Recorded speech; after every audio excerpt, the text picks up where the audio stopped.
Hello, hello. Welcome, everyone, to In Time. My name is Nicholas Lamar Suter. We have 𝐒𝐤𝐬𝐿 and Brooks joining us later. It's going to be an interesting day. So quick preview as to what it is we're expecting. It's actually going to be an extraordinary week, I think. So, like, subscribe, and certainly share the content, but hit those notifications. I think you're going to be glad you did. So a few things that we are expecting this week. We are expecting back 18 Supreme Court decisions. This includes one on Miranda, which I said earlier why I think they're going to overturn that. In fact, I have very little doubt. They've telegraphed that in the Alito leak. We're expecting back that, in fact, Alito decision that's going to affect Roe v. Wade. We are expecting back a decision on the EPA, which we're expecting will dramatically curtail its ability, and in fact, the ability of all agencies to operate in the way that they have been operating. We saw that with the SEC, the Security and Exchange Commission, was already dialed back on that one. And Alito and the court have a habit of saying, well, you know, this applies very narrowly, don't use this for other decisions, and then using the exact same logic for all of those decisions. The SEC rollback was considered by many to be really quite profound. I think it was. They pulled the teeth on the SEC. But I wasn't as worried as I could be because I was like, well, they made a legit point about the SEC having some differences compared to other agencies. However, looking back on that, I sort of remember that it's the same thing with Roe v. Wade, and now all of this, I think, is going to get pulled. So it's going to be an extraordinary week on that front. It's also going to be, I think, an extraordinary day and week in regards to the hearings. We have some idea of what they're going to say today, and the reason is because we've actually been following this for over a year now. We're going to create a playlist of all our videos. Some of them have been moved to the Overtime channel, so I'm going to actually end up probably moving them back or making them available through some other means. But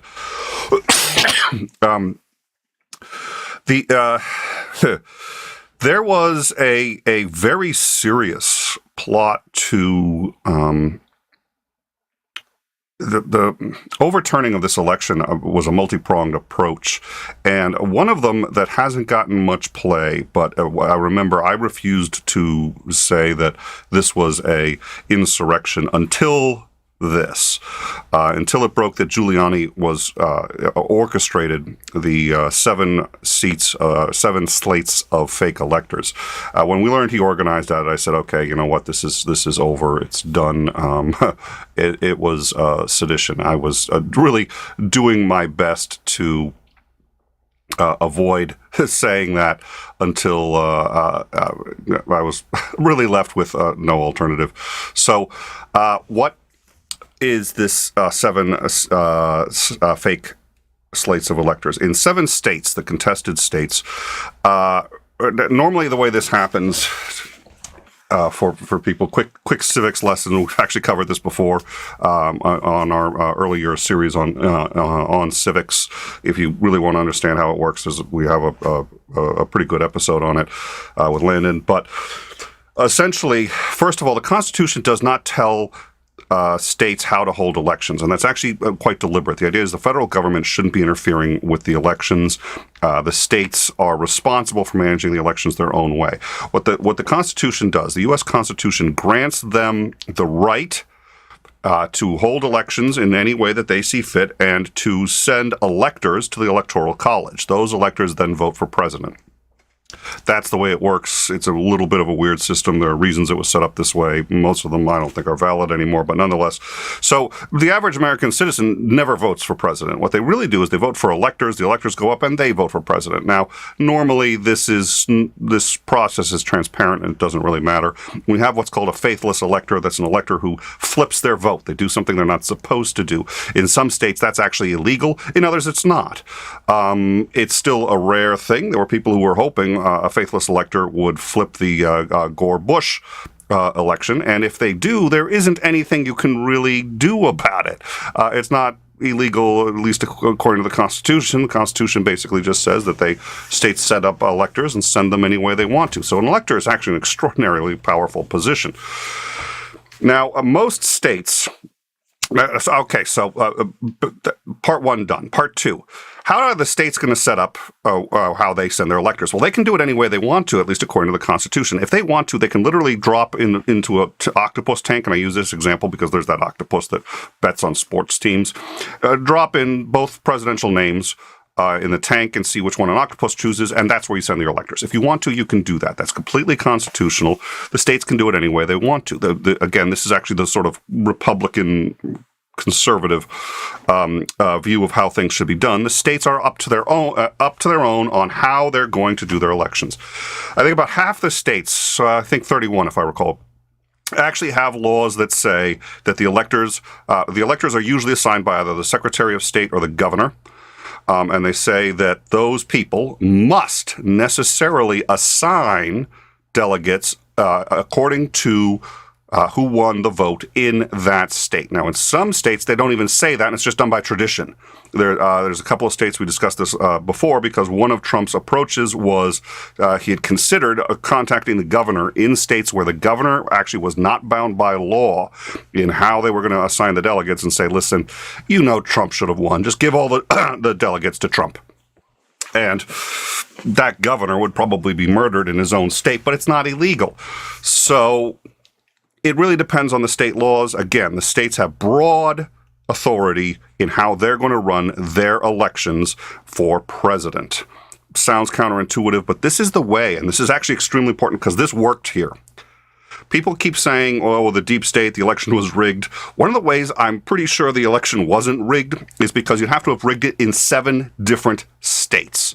And Trump has a theory, we'll get into that, as to how that was done, but you'd have to have rigged it in each of those states separately because the federal government doesn't oversee the elections in any of those states. There's no single organization that does it. So Trump says, well, the machines, this or that, there's any number of ways to get there. But it couldn't have been done by any single organization because it's 7 independent states. Now, what we know the Trump organization did, and we know because Giuliani did this acting on behalf of the organization, was to, in states where the delegates were set for Biden, because Biden had won those states, in at least 7 of those states, he set up an alternate set of electors. Now, their claim after the fact was, well, first of all, they were actually public about a lot of this. A lot of this you can find on Fox News, them saying, well, we're sending alternate electors. Now, it's unprecedented. Is it legal? It really depends on the state. In general, probably not. The argument that Eastman and Giuliani gave for doing this was, well, if by chance something happens to the original slate of electors, if, that's a nice vote you got there. It would be a shame if something happened to it. If something happens to those slates of electors, they had backup electors. But the backup electors weren't chosen by the state. They were chosen by the Trump campaign. And further... And they claim that this happened once in history. That's already been debunked. We know why that's not true. But they claim, well, it happened once and a backup elector was needed.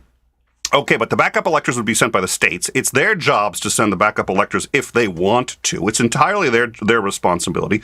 It's not the Trump campaign that sends electors. And in 6 of these states, they forged documents that said they had been certified by the state only for use as backup electors when it was not true. So that's the ball game. That's forgery, that's election fraud, and it's in 7 states. The 6th was Pennsylvania. They just don't want to get involved, so they tried to get out of it on a technicality, which is, well, yeah, but the document said to be used in case of something went wrong with the original electors, and since that was never triggered, no law. It's the same excuse that Donald Trump Jr. gives. Well, I tried to illegally collude with the Russians, but they wouldn't give me anything. So obviously I didn't break the law. So it's a horseshit argument. Now, the other issue is, at first we know all of this was there was fraud across the board in Michigan. The Michigan Attorney General, livid, does not want to prosecute it because it's actually a federal issue because it crosses state lines. And it's a conspiracy, and the federal government's going to have a lot more money to do it. It's going to be easier for them, but she said she's going to do it if they won't. So we'll see what happens. I think the DOJ is now going to get on it. We'll discuss why the DOJ has been so slow and what's going on there. That's a whole other issue. Nonetheless, so you've got this first problem. The other problem is if something happens to the first slate of electors, we have already found out and established that something was supposed to happen to the first slate of electors. Pence was supposed to say, no, they are disqualified. So the very organization that was sending the backup electors are arguing now, well, it was just in case something happened to the first set. No, it was to deliberately create two sets so they could say, well, we don't know which one's the genuine set, and kick them out, even though they know for a fact that's not true. That's all contained in the Eastman document. We have the Eastman document on our website. I actually don't have the link for that right now, so we'll put the link in the description, but on the In Time website, we have the 33-page document on how and why there was fraud. That document is fake, and then the Eastman document as to how to accomplish this overthrowing of the election. But that's sort of any one step they're trying to argue was legal. Several of them clearly weren't. But what makes the whole thing a conspiracy is the steps were designed to come together, even if you could argue that Pence had the authority to say, oh, there's two slates of electors here, so we're going to either push it back to the states or I'll choose which ones are legit. It's the Trump organization that created that crisis. They deliberately tried to create a crisis that Pence would, all this illegal as hell. Now, we believe the Georgia Secretary of State is going to testify today. At this point, he's probably going to testify to a phone call. Now, what I'd like you to do is listen to this phone call, not just for what it is, which I think is important, and you should do that, but you should listen to it also in the context of what we now already know, that Trump knew full well that the election was not, that he lost the election, that he lost it legitimately, and that any attempt to overturn it was illegal. He already knew that by this point. We believe this phone call is going to be a huge part of today. And according to one of the Watergate attorneys, the attorneys who prosecuted in the Watergate scandal, he believes this is easily enough to actually convict Trump. This phone call alone, we're going to listen to some snippets of it. Before I do that, I want to 𝐂𝐤𝐧 asked a question in the live chat, and I do want to do that. He's been a little snarky towards America and Americans. I have been too. It's easier for me to get away with it because I am one, and I'm criticizing my own country. So has it been too much? From what I've seen, no. But that's only that sort of only remains in effect, I think, so long as it's done with the understanding that Americans are trying, like many countries, to find their way in the darkness, and we're trying to find a way to fix these problems. And we've done better in the past, and we've done worse in the past. So, I'm critical of this country, and I'm critical of its mistakes. The only reason I feel like I can be critical in the way I am is because I feel like we are trying to get somewhere with it. But the future of this country, I think, does hinge very much in these hearings. I think we are watching history unfold, and my hope is it unfolds well. But no, I've seen you be a little snarky about it. I haven't seen anything that really crossed a line with me. And I understand there's a lot of to the world. This is hypocrisy in action, because we run around telling other countries how to run their elections and how we're the best country in the world, and we basically let this one just walk right through.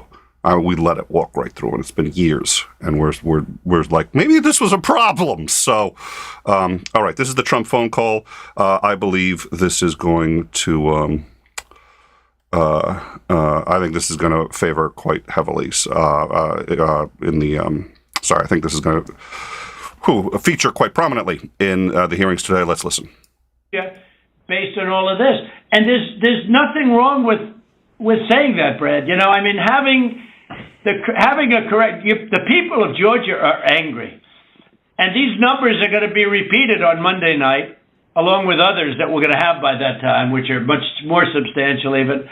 And The people of Georgia are angry. The people of the country are angry. And there's nothing wrong with saying that, you know, that you've recalculated, because the 2,236 and absentee ballots, I mean, they're all exact numbers that were done by accounting firms, law firms, etc. And even if you cut them in half, cut them in half, and cut them in half again, it's more votes than we need. Well, Mr. President, the challenge that you have is the data you have is wrong. We talked to the congressmen, and they were surprised, but I guess there was a person named Mr. Raynard that came to these meetings and presented data. And he said that there was dead people, I believe it was upward of 5,000. The actual number were two people that were dead that voted. And so that's wrong. That was two. Well, 𝐂𝐚𝐥𝐿, how do you respond to that? I mean, now, do you think it's possible that they shredded ballots in Fulton County? Because that's what the rumor is. And also that Dominion took out machines. That Dominion is really moving fast to get rid of their machinery. Do you know anything about that? Because that's illegal. This is Ryan, Germany. No, Dominion has not moved any machinery out of Fulton County. We're having. Well, but have they moved? Have they moved the inner parts of the machines and replaced them with other parts? No. You sure, Ryan? I'm sure, Mr. President. Mr. President, the problem you have with social media, people can say anything. No, this isn't social media. This is Trump media. It's not social media. It's really not. It's not social media. I don't care about social. I couldn't care less. Social media is big tech. Big tech is on your side. You know, I don't even know why you have a side, because you should want to have an accurate election. And you're a Republican. We believe that we do have an accurate election. No, you don't. No, you don't. You don't have. Not even close. You're off by hundreds of thousands of votes because you know what they did and you're not reporting it. That's a criminal offense. And you can't let that happen. That's a big risk to you and to Ryan, your lawyer. That's a big risk. But they are shredding ballots, in my opinion, based on what I've heard, and they are removing machinery, and they're moving it as fast as they can, both of which are criminal fines, and you can't let it happen, and you are letting it happen. I'm notifying you that you're letting it happen. So, look, all I want to do is this. I just want to find 11,780 votes, which is one more than we have. So tell me, Brad, what are we going to do? We won the election, and it's not fair to take it away from us like this. And it's going to be very costly in many ways. And I think you have to say that you're going to re-examine it, and you can re-examine it, but re-examine it with people that want to find answers, not people that don't want to find answers. For instance, I'm hearing Ryan, and he's probably, I'm sure, a great lawyer and everything, but he's making statements about those ballots that he doesn't know. But he's making them with such, he did make them with surety, but now I think he's less sure, because the answer is they all went to Biden. And that alone wins us the election by a lot. So. Mr. President, you have people that submit information, and we have our people that submit information, and then it comes before the court, and the court then has to make a determination. We have to stand by our numbers. We believe our numbers are right. Well, under law, you're not allowed to give faulty election results, okay? You're not allowed to do that, and that's what you've done. This is a faulty election result. And honestly, this should go very fast. You should meet tomorrow, because you have a big election coming up, and because of what you've done to the president, the people of Georgia know that this was a scam. And because of what you've done to the president, a lot of people aren't going out to vote. And a lot of Republicans are going to vote negative because they hate what you did to the president. Okay? They hate it. And they're going to vote. And if you would be respected, if this thing could be straightened out before the election. You have a big election coming up on Tuesday. I mean, look, you'd have to be a child to think anything other than that. Just a child. I mean, you have your never Trump U.S. attorney how there. How many ballots, Mr. Secretary, are you saying that were processed in? We had GPI thoroughly investigate that. All right. I want to start, since the hearings are starting. I want to do that. I also want to welcome 𝐓𝐢𝐬𝐻, who has joined us. 𝐓𝐢𝐬𝐻, how you doing? And in just a brief minute, anything you're expecting today? The hearings have started, so I want to catch up. But I also want to welcome you and find out if there's anything that you're expecting, what you're looking for today. I'm just looking for the rest of the story from our lovely Marmalade Mussolini. Yeah. All right. Well, let's see what the committee has to say. Benny Thompson. The Select Committee to investigate the January 6th attack on the United States Capitol will be in order. Without objection, the chair is authorized to declare the committee in recess at any point. Pursuant to House Deposition Authority Regulation 10, the chair announces the committee's approval to release the deposition material presented during today's hearing. Good afternoon. At our last hearing, we told the story of a scheme driven by Donald Trump to pressure former Vice President Mike Pence to illegally overturn the election results. We showed that when the pressure campaign failed and Mike Pence fulfilled his constitutional obligation, Donald Trump turned a violent mob loose on him. We showed that the mob came within roughly 40 feet of the Vice President. Today, we'll show that what happened to Mike Pence wasn't an isolated part of Donald Trump's scheme to overturn the election. In fact, pressuring public servants into betraying their oaths was a fundamental part of the playbook. And a handful of election officials in several key states stood between Donald Trump and the upending of American democracy. As we begin today, it's important to remember, when we count the votes for president, we count the votes state by state.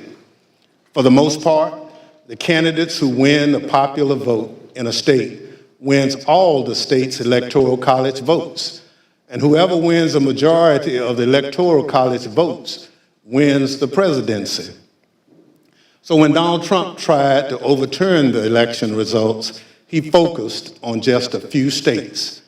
He wanted officials at the local and state level to say the vote was tainted by widespread fraud and throw out the results, even though, as we showed last week, there wasn't any voter fraud that could have overturned the election results.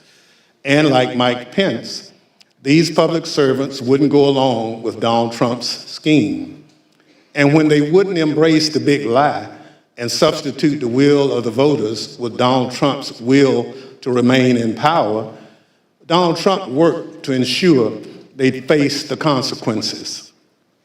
Threats to people's livelihood and lives. Threats of violence that Donald Trump knew about and amplified. And in our other hearings, we can't just look backward at what happened in late 2020 and in the early 2021 because the danger hadn't gone away. Our democracy endured a mighty test on January 6th and in the days before. We say our institutions held. But what does that really mean? Democratic institutions aren't abstractions or ideas. They are local officials who oversee elections, secretaries of state, people in whom we placed our trust that they'll carry out their duties. But what if they don't? 2 weeks ago, New Mexico held its primary elections.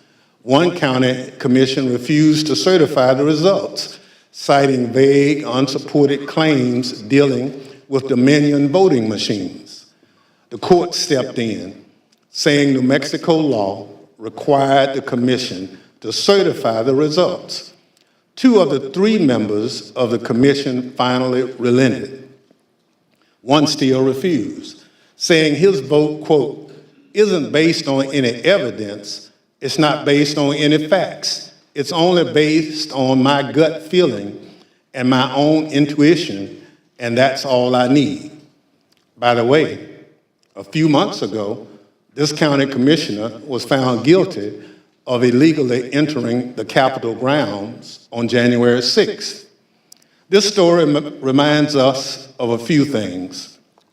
First, as we've shown in our previous hearings, claims that widespread voter fraud tainted the 2020 presidential election have always been a lie. Donald Trump knew they were a lie, and he kept amplifying them anyway. Everything we described today, the relentless, destructive pressure campaign on state and local officials, was all based on a lie. Donald Trump knew it, he did it anyway. Second, the lie hasn't gone away. It's corrupting our democratic institutions. People who believe that lie are now seeking positions of public trust. And as seen in New Mexico, their oath to be to the people they serve will take a back seat to their commitment to the big lie. If that happens, who will make sure our institutions don't break under the pressure? We won't have close calls. We'll have a catastrophe. My distinguished colleague from California, Mr. Schiff, will present much of the Select Committee's finding on this matter. First, I'm pleased to recognize our Vice Chair, Ms. Cheney of Wyoming, for any opening statement she'd care to offer. Thank you very much, Mr. Chairman. Today, we will begin examining President Trump's effort to overturn the election by exerting pressure on state officials and state legislatures. Donald Trump had a direct and personal role in this effort, as did Rudy Giuliani, as did John Eastman. In other words, the same people who were attempting to pressure Vice President Mike Pence to reject electoral votes illegally were also simultaneously working to reverse the outcome of the 2020 election at the state level. Each of these efforts to overturn the election is independently serious. Each deserves attention both by Congress and by our Department of Justice. But as the federal court has already indicated, these efforts were also part of a broader plan. And all of this was done in preparation for January 6th. I would note 2 points for particular focus today. First, today you will hear about calls made by President Trump to officials of Georgia and other states.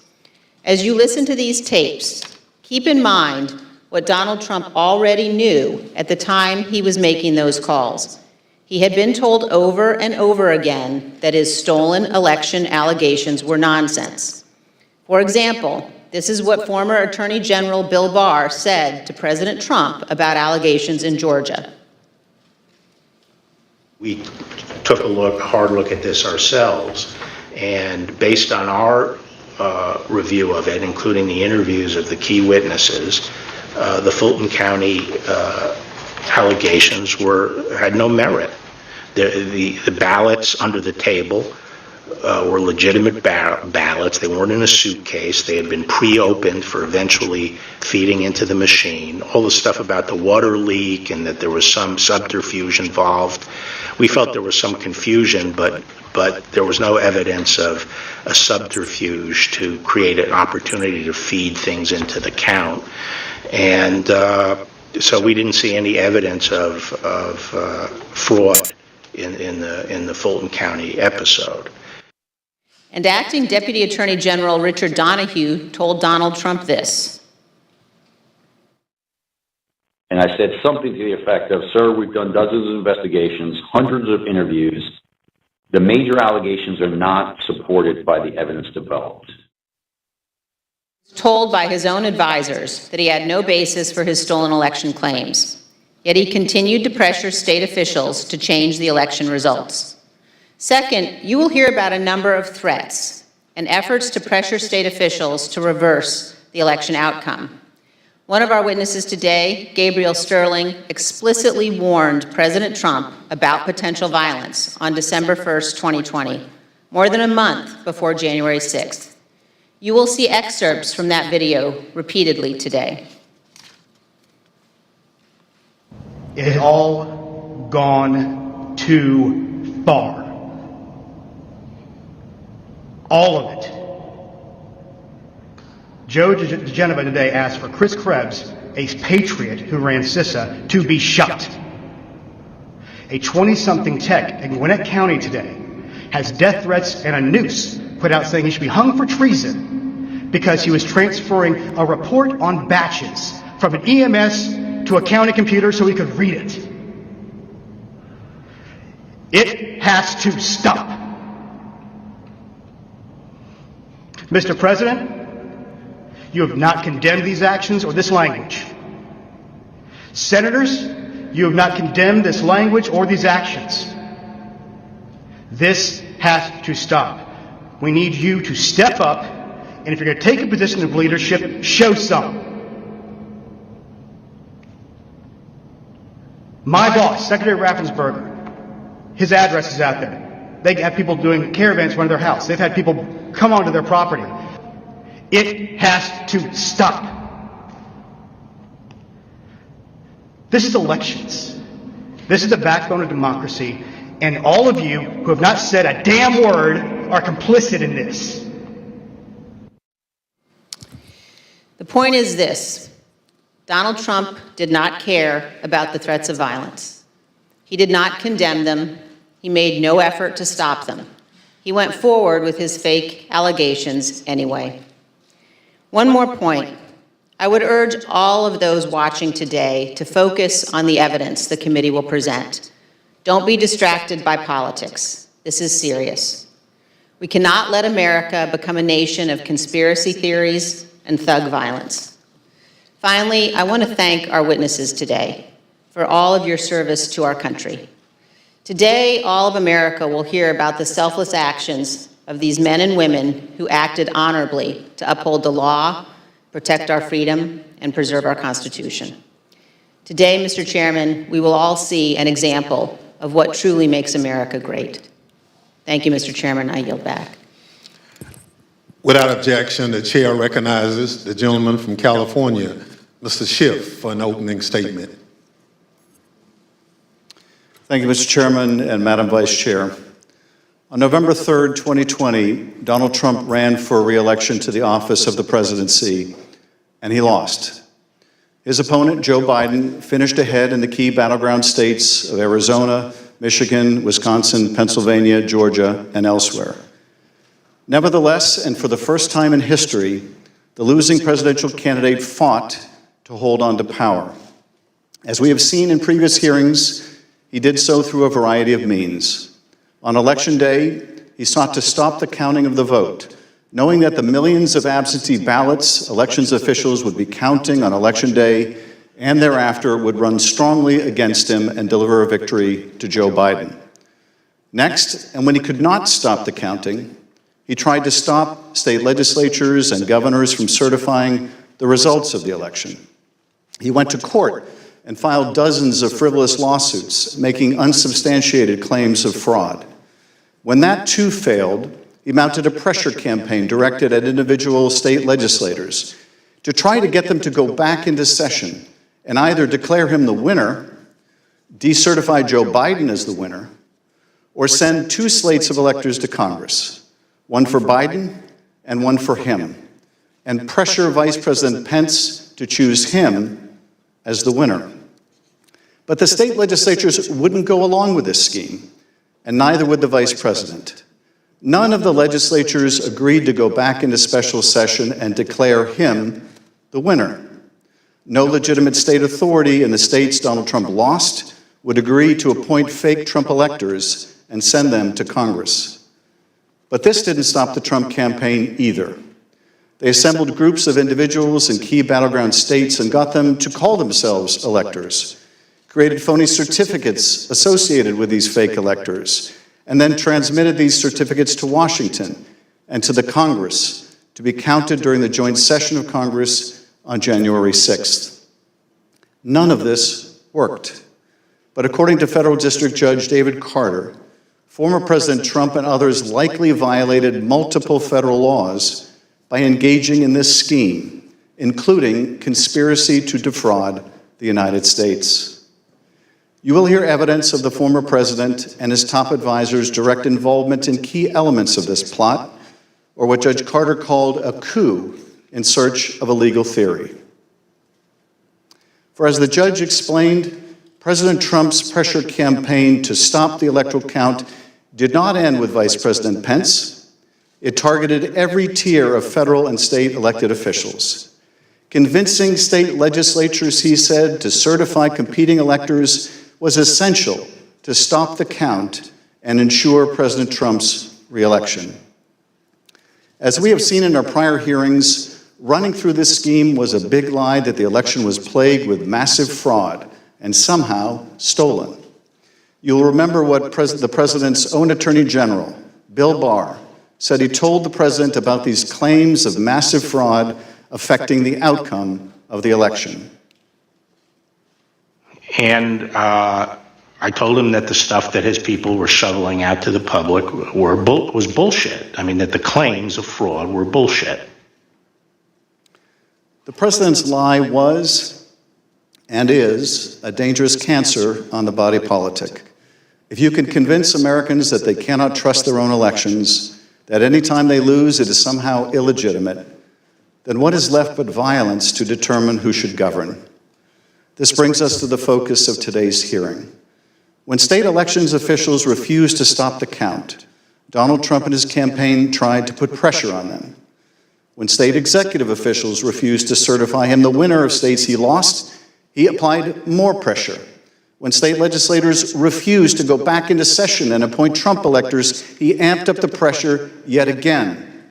Anyone who got in the way of Donald Trump's continued hold on power after he lost the election was the subject of a dangerous and escalating campaign of pressure.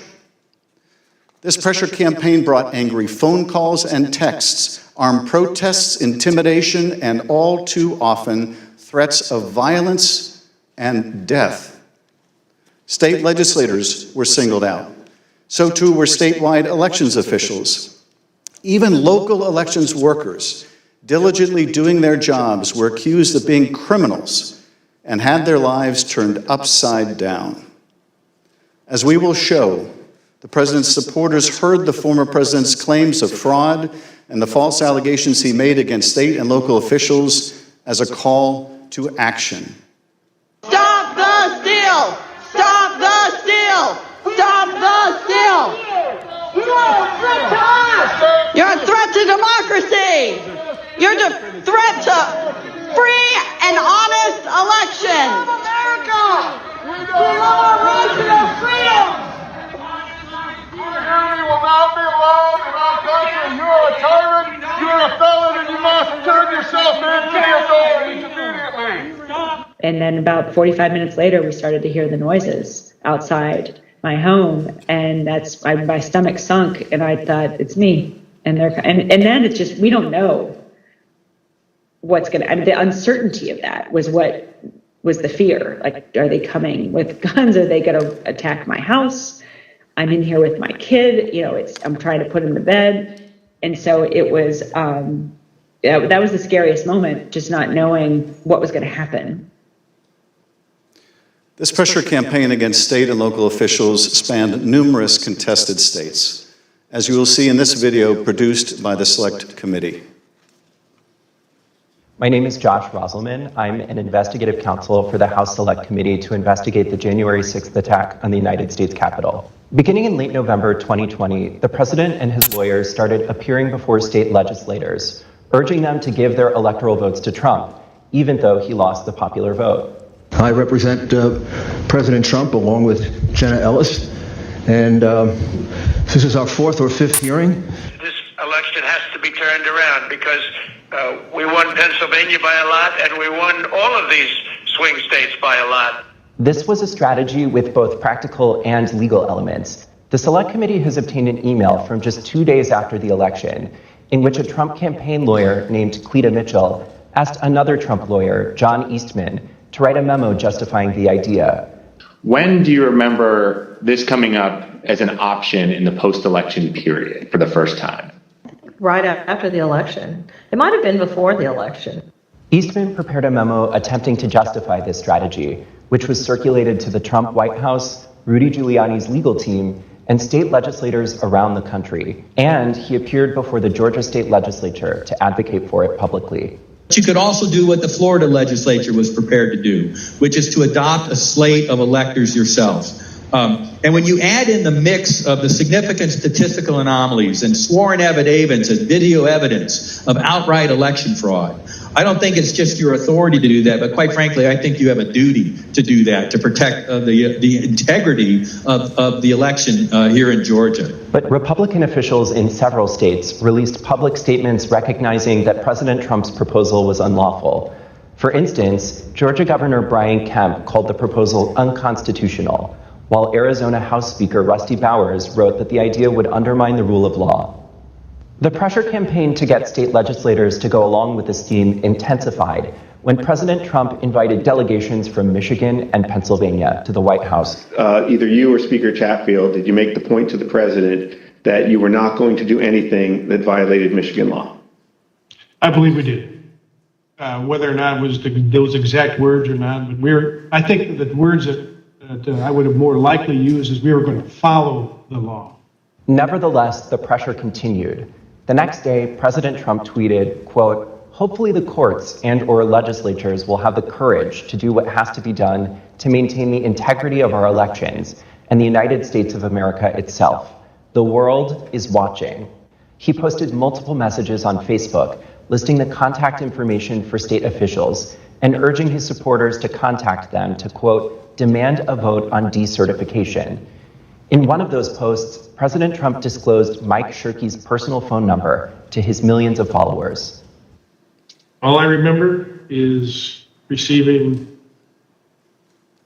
over just shy of 4,000 text messages over a short period of time, calling to take action. It was a loud noise, loud, consistent cadence of, we hear that the Trump folks are calling and asking for changes in the electors, and you guys can do this. Well, they were believing things that were untrue. These efforts also involved targeted outreach to state legislators. Hi, Representative. My name is Angela McCallum. I'm calling from Trump campaign headquarters in Washington, D.C. You do have the power to reclaim your authority and send a slate of electors that will support President Trump and Vice President Pence. From President Trump's lawyers and from Trump himself. And I've become friendly with legislators that I didn't know 4 weeks ago. Another legislator, Pennsylvania House Speaker Brian Cutler, received daily voicemails from Trump's lawyers in the last week of November. Mr. Speaker, this is Rudy Giuliani and Jenna Ellis. We're calling you together because we'd like to discuss, obviously, the election. Hello, Mr. Speaker. This is Jenna Ellis, and I'm here with Mayor Giuliani. Hey, Brian, it's Rudy. I really have something important to call to your attention that I think really changes things.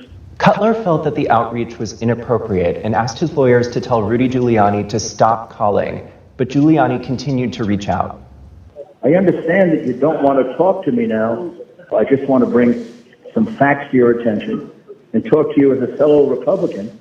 On December 30th, Trump ally Steve Bannon announced a protest at Cutler's home. We're getting on the road and we're going down to Cutler. We're going to start going to offices, and if we have to, we're going to go to homes, and we're going to let them know what we think about them. There were multiple protests. I actually don't remember the exact number. There was at least 3, I think, outside either my district office or my home. And you're correct, my son, my then 15-year-old son, was home by himself for the first one. All of my personal information was doxed online. It was my personal email, my personal cell phone, my home phone number. In fact, we had to disconnect our home phone for about 3 days because it would ring all hours of the night and would fill up with messages. Brian Cutler, we're outside. Clerks facing felony charges in Michigan. Poll watchers denied access in Pennsylvania. These ads were another element in the effort. The Trump campaign spent millions of dollars running ads online and on television. The evidence is overwhelming. Call your governor and legislators. Demand they inspect the machines and hear the evidence. Public pressure on state officials often grew dangerous in the lead up to January 6th. Let us in! Let us in! Let us in! Let us in! Special session! Special session! Special session! We'll light the whole shit on fire. What are we going to do? What can you and I do for state legislators besides kill them? Although we should not do that. I'm not advising that, but I mean, what else can you do, right?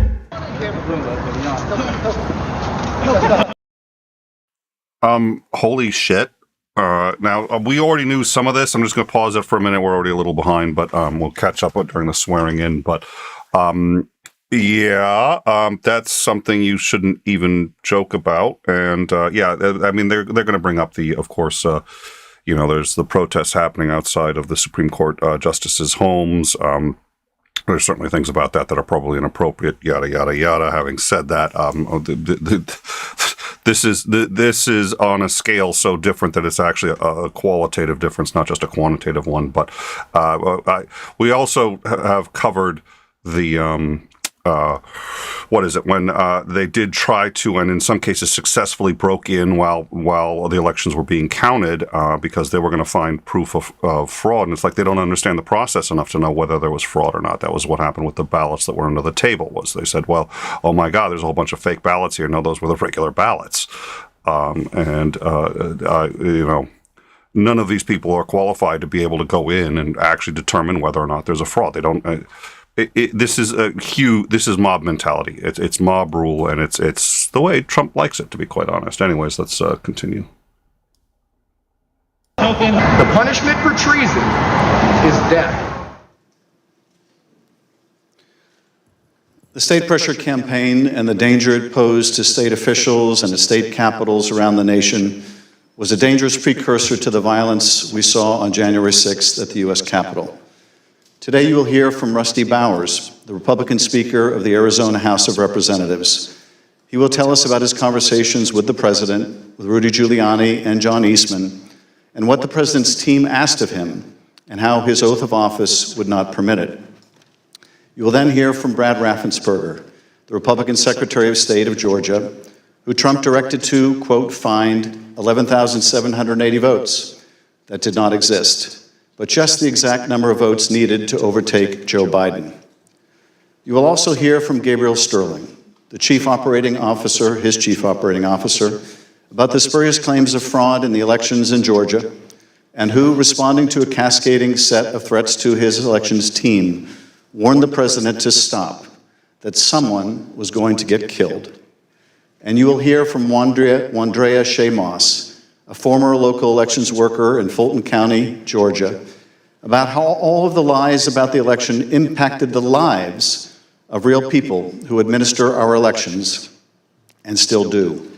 You will hear what they experienced when the most powerful man in the world, the President of the United States, sought to cling to power after being voted out of office by the American people. The system held, but barely. And the system held because people of courage, Republicans and Democrats, like the witnesses you will hear today, put their oath to the country and Constitution above any other consideration. They did their jobs, as we must do ours. Thank you, Mr. Chairman, and I yield back. I now welcome our first panel of witnesses. We're joined today by a distinguished legislator from Arizona, Rusty Bowers, who's a Republican Speaker of the Arizona House of Representatives. Mr. Bowers was first elected to the state legislature in 1993 and has served as Speaker since 2019. Welcome, Speaker Bowers.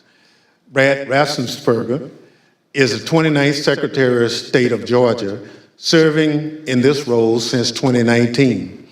As an elected official and a Republican, Secretary Raffensperger is responsible for supervising elections in Georgia and maintaining the state's public records. Welcome, Mr. Secretary. Gabriel Sterling is the Chief Operating Officer in the Georgia Secretary of State's office. Mr. Sterling was the statewide voting systems implementation manager for the 2020 election in Georgia, responsible for leading the Secretary of State's response to the COVID pandemic and rolling out modernized voting equipment. I will swear in our witnesses. The witnesses will please stand.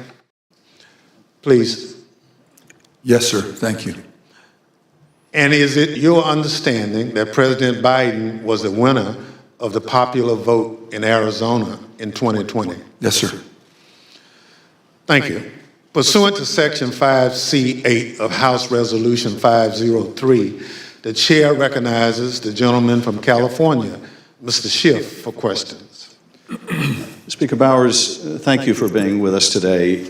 Before we begin with the questions that I had prepared for you, I wanted to ask you about a statement that former President Trump issued, which I received just prior to the hearing. Have you had a chance to review that statement? My counsel called from Arizona and read it to me. Yes, sir. In that statement, I won't read it in its entirety. Former President Trump begins by calling you a rhino, Republican in name only. He then references a conversation in November 2020 in which he claims that you told him that the election was rigged and that he had won Arizona. To quote the former president, during the conversation, he told me the election was rigged and that I won Arizona, unquote. Did you have such a conversation with the president? I did have a conversation with the president. That certainly isn't it, but there were parts of it that are true, but there are parts that are not, sir. And the part that I read you, is that false? Anywhere, anyone, anytime has said that I said the election was rigged, that would not be true. And when the former president in his statement today claimed that you told him that he won Arizona, is that also false? That is also false. Mr. Bowers, I understand that after the election, and I don't know whether this is the conversation the former president is referring to, but after the election, you received a phone call from President Trump and Rudy Giuliani in which they discussed the result of the presidential election in Arizona. If you would, tell us about that call and whether the former president or Mr. Giuliani raised allegations of election fraud. Thank you. My wife and I had returned from attending our church meetings. It was on a Sunday, and we were still in the driveway, and I had received a call from a colleague telling me that the White House was trying to get in touch with her and I, and that she said, please, if you get a call, let's try to take this together. Immediately, I saw that the White House on my Bluetooth was calling, and I took the call and was asked by I would presume the operator at the White House if I would hold for the president, which I did, and Mr. Giuliani came on first, and niceties, then Mr. Trump, President Trump, then President Trump came on, and we initiated a conversation. And during that conversation, did you ask Mr. Giuliani for proof of these allegations of fraud that he was making? On multiple occasions, yes. And when you asked him for evidence of this fraud, what did he say? He said that they did have proof, and I asked him, do you have names?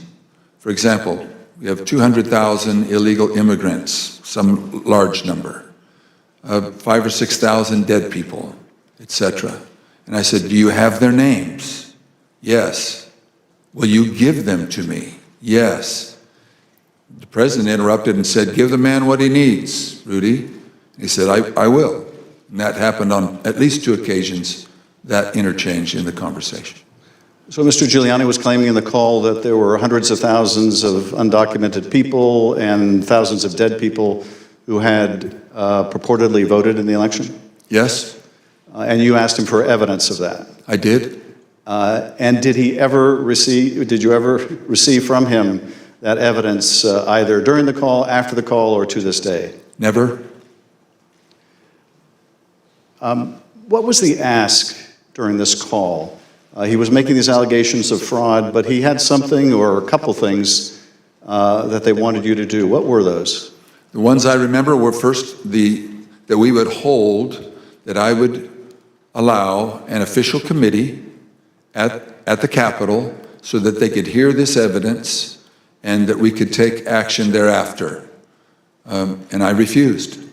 I said, up to that time, the circus, I called it a circus, had been brewing with lots of demonstrations, both at the counting center, at the Capitol, and other places. And I didn't want to have that in the House. I did not feel that the evidence, granted in its absence, merited a hearing, and I didn't want to be used as a pawn. If there was some other need that the committee hearing would fulfill. So that was the first ask, that we hold an official committee hearing. And what was his second ask? I said, to what end? To what end the hearing? He said, well, we have heard by an official high up in the Republican legislature that there is a legal theory or a legal ability in Arizona that you can remove the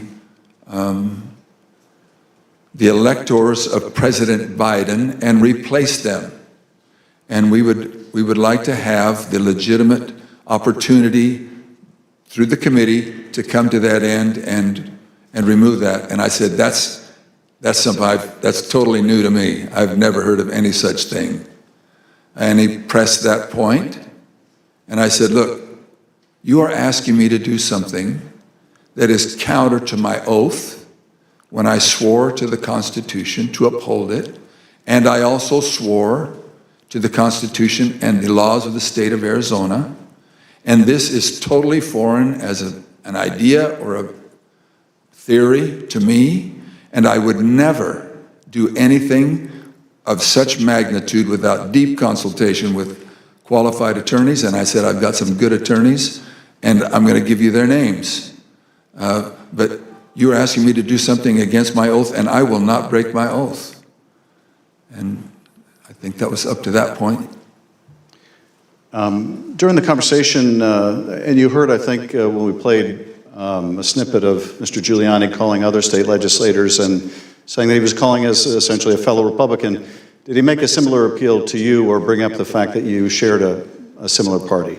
Whether it was in that call or in a later meeting, he did bring that up more than once.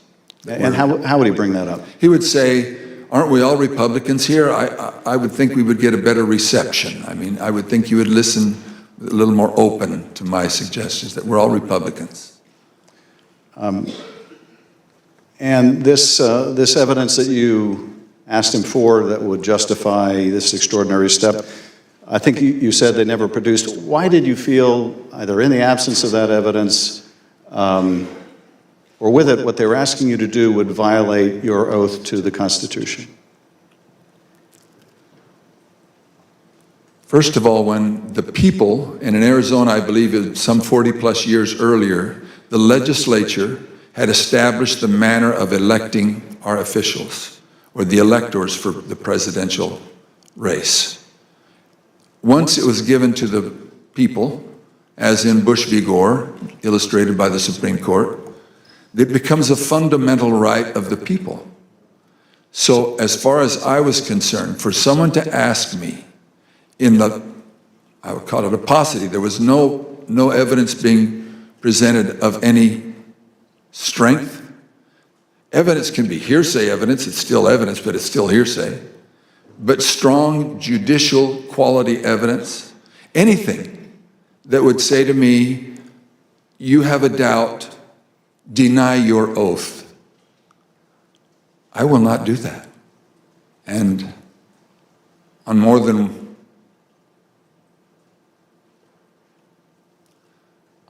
one occasion throughout all this, that has been brought up, and it is a tenet of my faith that the Constitution is divinely inspired, of my most basic foundational beliefs. And so for me to do that because somebody just asked me to is foreign to my very being. I will not do it. During that conversation, Speaker Bowers, did you ask him if what he was proposing had ever been done before? I did. And what did he say? He said, well, I'm not familiar with Arizona law or any other laws, but I don't think so. And that also was brought up in other conversations, both with him and with John Eastman and others. Speaker Bowers, I understand that a week after that call, Mr. Giuliani appeared with others associated with President Trump's effort to overturn the result of the election at a purported legislative hearing in a hotel ballroom in Phoenix. Was this an official hearing of the state legislature? It was not. And why was it not a real or official hearing of the legislature? A legislator can hold a group meeting. He can call it a hearing. But when they ask me to have an official hearing, we establish it by protocols, public notice, etc. It's typically held at the Capitol, but it doesn't need to be. We can authorize a hearing off campus. And in this case, I had been asked on several occasions to allow a hearing. I had denied it, but said, you're free to hold a meeting, any meeting you want, to the person who asked, and which he ultimately did. I think he was a little frustrated, but he ultimately did. This meeting was the same day, I believe, that the governor of Arizona, Doug Ducey, certified Biden as the winner of the presidential election in Arizona. Did you meet with Mr. Giuliani and his associates while they were in Phoenix sometime after that purported legislative hearing at the hotel? Yes, I did, sir. And at that meeting, did Mr. Giuliani raise any specific allegations of election fraud again? His initial comments were, again, the litany of groups of illegal individuals or people deceased, etc. And he had brought that up, and I wasn't alone in that meeting. There were others, and other members of the Senate aggressively questioned him. And then I proceeded to question him on the proof that he was going to bring me, etc. But he did bring those up, yes. And these other legislators were also Republican members of the Senate? They were, yes, sir. And did they also press him for proof of these allegations? They pressed him very strongly. Two of them especially, very strongly. And at some point, did Mr. Giuliani ask one of the other attorneys on his team to help him out with the evidence? He did. He asked Jenna Ellis, who was sitting to his right. One thing was that it was more to the point of, was there sufficient evidence or action that we could justify the recalling of the electors? But at that part of the conversation, I know he referred to someone else. But he did ask, do we have the proof, to Jenna, Miss Ellis? And she said, yes. And I said, I want the names. Do you have the names? Yes. Do you have how they voted? We have all the information. I said, can you get to me that information? Did you bring it with you? She said, no. Both Mr. Giuliani asked her and I asked generally if they'd brought it with them. She said, no, it's not with me, but we can get it to you. And I said, then you didn't bring me the evidence, which was repeated in different iterations for some period of time. At some point, did one of them make a comment that they didn't have evidence, but they had a lot of theories? That was Mr. Giuliani. And what exactly did he say, and how did that come up? My recollection, he said, we've got lots of theories, we just don't have the evidence. And I don't know if that was a gaffe, or maybe he didn't think through what he said, but both myself and others in my group, the three in my group and my council, both remembered that specifically, and afterwards we kind of laughed about it. And getting back to the ask in that phone call that preceded this meeting, he wanted you to have the legislature dismiss the Biden electors and replace them with Trump electors on the basis of these theories of fraud? He did not say it in those exact words, but he did say that Arizona law, according to what he understood, that would be allowed, and that we needed to come into session to take care of that, which initiated a discussion about, again, what I can legally and not legally do, and I can't go into session in Arizona unilaterally or on my sole prerogative. In this meeting or at any other later time, did anyone provide you with evidence of election fraud sufficient to affect the outcome of the presidential election in Arizona? No one provided me ever such evidence. The Select Committee has uncovered evidence in the course of our investigation that had stopped the steal protests at state capitals across the country. There were individuals with ties to the groups or parties involved in the January 6th attack on the U.S. Capitol. One of those incursions took place in the Arizona House of Representatives building, as you can see in this footage. This is previously undisclosed video of protesters illegally entering and refusing to leave the building. One of the individuals prominently shown in this video is 𝐂𝐚𝐥𝐥-𝐈𝐧. Perhaps better known as the QAnon shaman, this rioter entered the Capitol on January 6th, was photographed leaving a threatening note on the dais in the U.S. Senate chamber, and was ultimately sentenced to 41 months in prison after pleading guilty to obstruction of an official proceeding. Other protesters who occupied the Arizona House of Representatives building included Proud Boys, while men armed with rifles stood just outside the entrance. I understand these protesters were calling for you by name, Speaker Bowers. Is that correct? That is correct. Speaker Bowers, did the President call you again in later in December? He did, sir. Did you tell the President in that second call that you supported him, that you voted for him, but that you were not going to do anything illegal for him? I did, sir. Nevertheless, his lawyer, John Eastman, called you some days later, on June 4th, 2021, and he did have a very specific ask that would have required you to do just what you had already told the President you wouldn't do, something that would violate your oath. Is that correct? That's correct. It wasn't just me. I had my counsel and others on the call.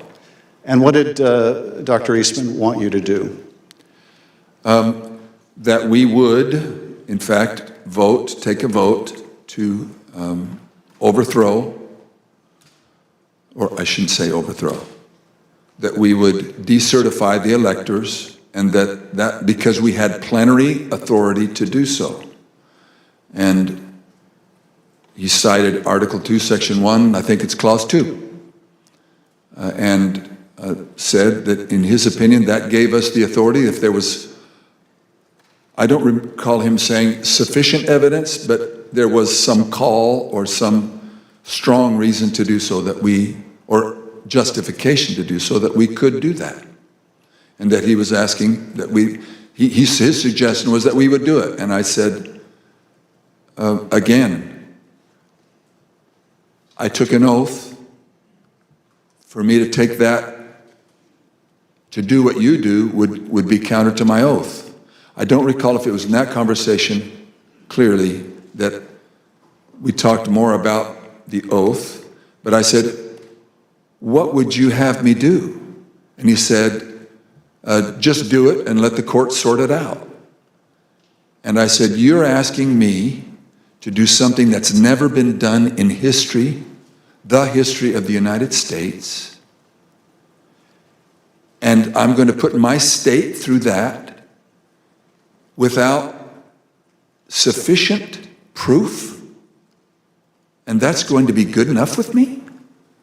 That I would put us through that, my state, that I swore to uphold both in Constitution and in law?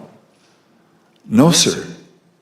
He said, well, that's my suggestion would be just do it and let the courts figure it all out. And he didn't use that exact phrase, but that was what his meaning was, and I declined, and I believe that was close to the end of our phone call. And again, this took place after you had recently spoken with President Trump and told him that you wouldn't do anything illegal for him. Is that right? It wasn't days after. Obviously, it was days after, but a few days had gone by. But you had told President Trump you would not do anything illegal for him. I did, both times. And you told Dr. Eastman that you did not believe there was legal support to justify what he was asking, but he still wanted you to do it and effectively let the courts work it out? I've been warned, don't say things you think maybe he said, but I do remember him saying that the authority of the legislature was plenary and that you can do it. I said, then you should know that I can't even call the legislature into session without a 2/3 majority vote. We're only 30 plus 1. There's no way that could happen. But in your view, what he was asking you to do would have violated your oath to the Constitution, both the United States Constitution and the Constitution of the state of Arizona? Yes, sir. Did you also receive a call from U.S. Representative Andy Biggs of Arizona on the morning of January 6th? I did. And what did Mr. Biggs ask you to do? I believe that was the day that the vote was occurring to each state to have certification, or to declare the certification of the electors. And he asked if I would sign on both to a letter that had been sent from my state and or that I would support the decertification of the electors. And I said I would not. Mr. Speaker, on December 4th, 2020, shortly after your meeting with Rudy Giuliani and other allies of President Trump, you released a statement publicly addressing, quote, calls for the legislature to overturn the 2020 certified election results. The statement is very straightforward in explaining the, quote, breathtaking request, unquote, made by representatives of President Trump, quote, that the Arizona legislature overturn the certified results of last month's election and deliver the state's electoral college votes to President Trump, unquote. Why did you believe, as you wrote in this statement, that the rule of law forbid you from doing what President Trump and his allies wanted you to do? Representative, I'm sorry, I should be saying, Mr. Chairman, Representative Schiff, there's two sides to the answer. One is, what am I allowed to do, and what am I forbidden to do? We have no legal pathway, both in state law nor to my knowledge in federal law, for us to execute such a request. And I am not allowed to walk or act beyond my authority. If I'm not specifically authorized as a legislator, as a legislature, then I cannot act to the point of calling us into session. Some say that just a few legislators have plenary authority, and that has come as part of all of this discussion, I'll call it. But so to not have authority and be forbidden to act beyond my authority on both counts, I am not authorized to take such action, and that would deny my oath. In your statement, you included excerpts from President Ronald Reagan's inaugural address in 1981. The newly inaugurated president told the country, quote, the orderly transfer of authority as called for in the Constitution routinely takes place as it has for almost 2 centuries, and few of us stop to think how unique we really are. In the eyes of many in the world, this every 4-year ceremony we accept as normal is nothing less than a miracle. Tell us, if you would, Mr. Speaker, why did you include President Reagan's words in your public statement? Mr. Chairman, Representative Schiff, because I have a lot of admiration for Ronald Reagan. I've had the opportunity of going through his home with one other person and walking through, and I have a lot of admiration for him. When he pointed out, which is, I have lived in other country for a period of time and have visited a few countries, and during election times, the fact that we allow an election, support an election, and stand behind the election, even in the past when there have been serious questions about the election, and then move on without disturbance and with acceptance that we choose to follow the outcome of the will of the people. that will, it means a lot to me, and I know it meant a lot to him. And so we included that.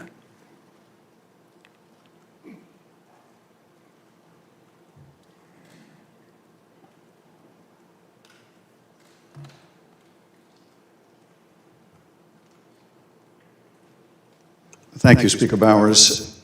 I now want to look even more deeply at the fake electors scheme. Every 4 years, citizens from all over the United States go to the polls to elect their president. Under our Constitution, when we cast our votes for president, we are actually voting to send electors pledged to our preferred candidate to the Electoral College. In December, the electors in each state meet, cast their votes, and send those votes to Washington. There is only one legitimate slate of electors from each state. On the 6th day of January, Congress meets in a joint session to count those votes, and the winner of the Electoral College vote becomes the president. In this next segment, you'll hear how President Trump and his campaign were directly involved in advancing and coordinating the plot to replace legitimate Biden electors with fake electors not chosen by the voters. You'll hear how this campaign convinced these fake electors to cast and submit their votes through fake certificates, telling them that their votes would only be used in the event that President Trump won his legal challenges. Yet when the president lost those legal challenges, when courts rejected them as frivolous and without merit, the fake elector scheme continued. At this point, President Trump's own lawyers, so-called Team Normal, walked away rather than participate in the plan. And his own White House counsel's office said that the plan was not legally sound. Let's play the following video produced by the Select Committee. My name is 𝐂𝐚𝐥𝐥-𝐈𝐧. I'm an investigative counsel for the House Select Committee to investigate the January 6th attack on the United States Capitol. On November 18th, a lawyer working with the Trump campaign named Kenneth Cheeseborough wrote a memo arguing that the Trump campaign should organize its own electors in the swing states that President Trump had lost. The Select Committee received testimony that those close to President Trump began planning to organize fake electors for Trump in states that Biden won in the weeks after the election. Who do you remember being involved in those early discussions around the Thanksgiving time regarding having alternate electors meet? Mr. Giuliani, several of Mr. Giuliani's associates, Mr. Meadows,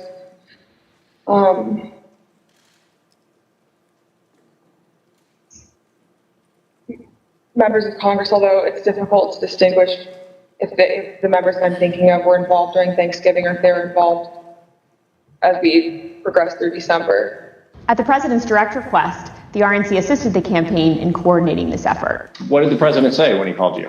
Essentially, he turned the call over to Mr. Eastman, who then proceeded to talk about the importance of the RNC helping the campaign gather these contingent electors in case any of the legal challenges that were ongoing changed the result of any of the states. I think more just helping them reach out and assemble them. But my understanding is the campaign did take the lead, and we just were helping them in that role. As President Trump and his supporters continued to lose lawsuits, some campaign lawyers became convinced that convening electors in states that Trump lost was no longer appropriate. I just remember I either replied or called somebody saying, unless we have litigation pending that's like in these states, like, I don't think this is appropriate, or, this isn't the right thing to do. I don't remember how I phrased it, but and I got into a little bit of a back and forth, and I think it was with Ken Cheeseborough, where I said, all right, you just get after it. Like, I'm out. At that point, I had Josh Finley email Mr. Cheeseborough politely to say, this is your task. You are responsible for the Electoral College issues moving forward. And this was my way of taking that responsibility to zero. The committee learned the White House counsel's office also felt the plan was potentially illegal. And so, to be clear, did you hear the White House counsel's office say that this plan to have alternate electors meet and cast votes for Donald Trump in states that he had lost was not legally sound? Yes, sir. And who was present for that meeting that you remember? it was in our office. It was Mr. Meadows, Mr. Giuliani, and a few of Mr. Giuliani's associates. The Select Committee interviewed several of the individual fake electors, as well as Trump campaign staff who helped organize the effort. We were just, kind of useful idiots or rubes at that point. A strong part of me really feels that it's just kind of as the road continued and as it was failure, that got formulated as what do we have on the table? Let's just do it.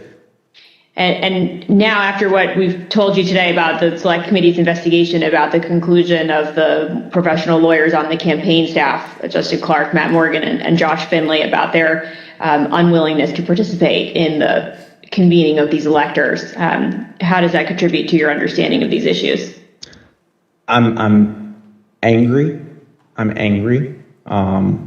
Because I think in a sense, no one really cared if people were potentially putting themselves in jeopardy. Would you have not wanted to participate in this any further as well? I absolutely would not have. Had I known that the three main lawyers for the campaign that I've spoken to in the past and were leading up were not on board. Yeah. I was told that these would only count if a court ruled in our favor. So that would have been using our electors, in ways that we weren't told about. And we wouldn't have supported it. Documents obtained by the Select Committee indicate that instructions were given to the electors in several states that they needed to cast their ballots in complete secrecy. Because this scheme involved fake electors, those participating in certain states had no way to comply with state election laws, like where the electors were supposed to meet. One group of fake electors even considered hiding overnight to ensure that they could access the state capitol, as required in Michigan. Did Mr. Norton say who he was working with at all on this effort to have electors meet? He said he was working with the president's campaign. He told me that the Michigan Republican electors were planning to meet in the Capitol and hide overnight so that they could fulfill the role of casting their vote per law in the Michigan chambers.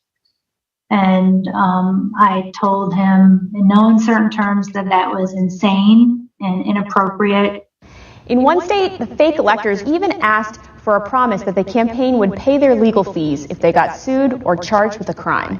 Ultimately, fake electors did meet on December 14th, 2020 in Arizona, Georgia, Michigan, Pennsylvania, New Mexico, Nevada, and Wisconsin. At the request of the Trump campaign, the electors from these battleground states signed documents falsely asserting that they were the, quote, duly elected electors from their state, and submitted them to the National Archives and to Vice President Pence in his capacity as President of the Senate. Here is what some of the fake elector certificates look like. All right, so this is something that I brought up earlier, and I want to get his Andring's take on this, but just really quick, this is unbelievably serious. This is election fraud in those states. It's documented election fraud. These are fake certificates. And in some cases, in Michigan, they had to wake up a clerk and get the clerk down there to try to stamp this as legit, despite the fact it was all fake. This is much more than the narrative that they've spun afterwards, which was, well, it's just in case there happens to be a challenge. This was in order to create the challenge and or outright replace them, or have Pence create the challenge, or just give Pence a credible, in their view, way out. This is unbelievably serious. We know that Eastman and Giuliani were heavily involved in orchestrating this. We knew that before the testimony today. This testimony is adding to it. So really the question at this point is, can they tie that to Trump? It sounds, based on what he said even publicly, that he was at least aware that this was happening, and he'd been told time and time and time again that this was illegal. Dear Lord, I don't know what else to say about this. It's utterly insane. as compared to the real ones. But these ballots had no legal effect. In an email produced to the Select Committee, Dr. Eastman told a Trump campaign representative that it did not matter that the electors had not been approved by a state authority. Quote, "The fact that we have multiple slates of electors demonstrates the uncertainty of either. That should be enough." He urged that Pence act boldly and be challenged. Documents produced to the Select Committee show that the Trump campaign took steps to ensure that the physical copies of the fake electors' electoral votes from 2 states were delivered to Washington for January 6th. Text messages exchanged between Republican Party officials in Wisconsin showed that on January 4th, the Trump campaign asked for someone to fly their fake electors' documents to Washington. A staffer for Wisconsin Senator Ron Johnson texted a staffer for Vice President Pence just minutes before the beginning of the joint session. This staffer stated that Senator Johnson wished to hand-deliver to the Vice President the fake electors' votes from Michigan and Wisconsin. The Vice President's aide unambiguously instructed them not to deliver the fake votes to the Vice President.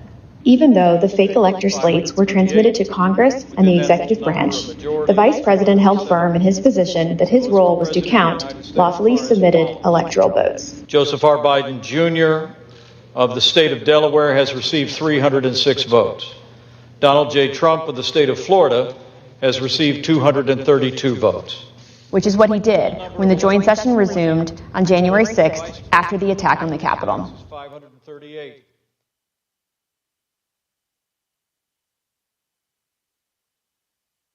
What we just heard in that video was an aide to the White House Chief of Staff telling this committee that the White House counsel's office felt that this fake electors plan was not legally sound. Nevertheless, the Trump campaign went forward with the scheme anyway. Speaker Bowers, were you aware that fake electors had met in Phoenix on December 14th and purported to cast electoral votes for President Trump? I was not. When you learned that these electors had met and sent their electoral votes to Washington, what did you think? Well, I thought of the book, The Gang That Couldn't Shoot Straight. And I just thought, this is a tragic parody. Mr. Bowers, I understand that as you flew from Phoenix to Washington yesterday, you reflected upon some passages from a personal journal that you were keeping in December 2020 while all of this was taking place. With your permission, I'm wondering if you would be willing to share one passage in particular with us. Thank you very much. It is painful to have friends who have been such a help to me turn on me with such rancor. I may, in the eyes of men, not hold correct opinions or act according to their vision or convictions, but I do not take this current situation in a light manner, a fearful manner, or a vengeful manner. I do not want to be a winner by cheating. I will not play with laws I swore allegiance to, with any contrived desire towards deflection of my deep foundational desire to follow God's will as I believe He led my conscience to embrace. How else will I ever approach Him in the wilderness of life, knowing that I ask this guidance only to show myself a coward in defending the course He let me take. He led me to take. Thank you, Mr. Speaker. Those are powerful words. I understand that taking the courageous positions that you did following the 2020 election in defense of the rule of law and protecting the voters of Arizona resulted in you and your family being subjected to protests and terrible threats. Can you tell us how this impacted you and your family? Well, as others in the videos have mentioned, we received, my secretaries would say, in excess of 20,000 emails and tens of thousands of voicemails and texts, which saturated our offices and we were unable to work, or at least communicate. But at home, up till even recently, it is the new pattern or a pattern in our lives to worry what will happen on Saturdays, because we have various groups come by and they have had video panel trucks with videos of me proclaiming me to be a pedophile and a pervert and a corrupt and politician, and blaring loudspeakers in my neighborhood and leaving literature both on my property, but arguing and threatening with neighbors and with myself. I don't know if I should name groups, but there was one gentleman that had the 3 bars on his chest, and he had a pistol and was threatening my neighbor, not with the pistol, but just vocally. When I saw the gun, I knew I had to get close. And at the same time, on some of these, we had a daughter who was gravely ill, who was upset by what was happening outside. And my wife, that was a valiant person, very, very strong, quiet, very strong woman.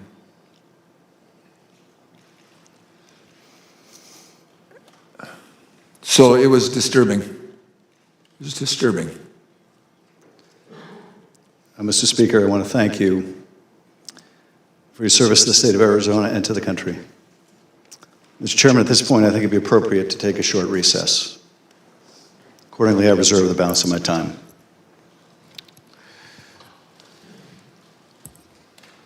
The chair requests that those in the hearing room remain seated until the Capitol Police have escorted members and witnesses from the room. We'll have 5 minutes, 5-minute recess. All right. All right, so a couple of little housekeeping things here. I'm going to get us caught up on the stream. We were about 5, maybe 10 minutes behind, so I'm going to move us up. Let's see. So they have not yet recessed, but we are now completely caught up with the actual live stream.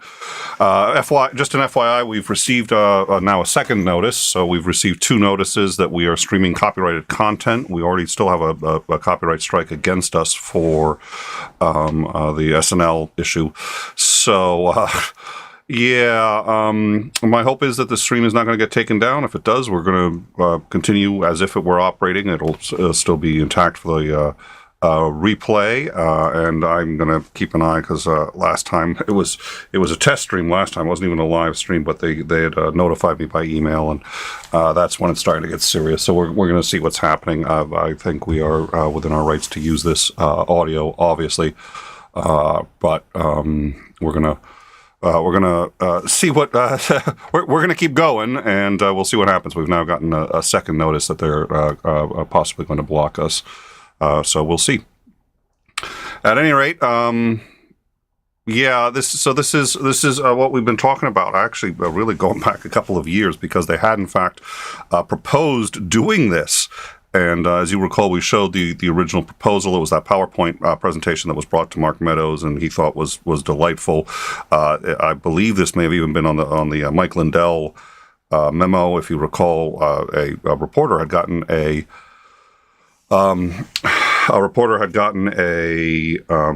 camera shot of Mike Lindell as he was holding his coffee, and the as I recall, this was actually what they had found on Mike Lindell's sheets. So we've known for a while that they were talking about doing this. It was a good question as to people can talk about things, and doing it are two very different things. I think. I personally was ambivalent about whether or not they'd actually try it. There was enough talk of it that it's rare people talk this much and don't do something. But on the flip side, it's also, there's this paralysis that happens. It happened with Watergate, where everybody watching just said, this can't be real. They can't be this fucking stupid. The amount of evidence that we have of genuine fraud in those 7 states. That's why I said that's the that in my view is the biggie. They've saved that for the 4th day of testimony, but they're just getting started. They've talked about it happening in 1 state. The worst was Michigan. They haven't gone to Michigan yet. I think they started here because they had an Arizona. The bona fides of this man as the head of the House in Arizona are above reproach, and I think they're doing their best to establish that there are plenty of conservatives who said that this was a problem at the time. So in Michigan, the Attorney General and most of the legislature there, as I recall, are liberals. So while the problem was far worse there, as one would expect, they'd have to work harder in a liberal state. And they really worked there to get a absolutely fake set of electors. All of this was fake. And if you hear what they said earlier, I thought this was interesting. It's like, well, we wanted a second fake. So one hand, I think the left hand and the right hand didn't really know what each other was doing, and I think that was in part deliberate. On one hand, they're like, well, we're sending a fake set of electors so that if something happens to the original set, the second set is on standby, which is unprecedented. And the second set, you still need a set certified by the state. So it should go back to the state. They'd come up with their own second set of electors. But the argument was, well, if something happens to that set, we want a second set on standby, which we, the Trump campaign, have chosen. Really? Okay. So that's the argument. That's the argument that they've been saying since then.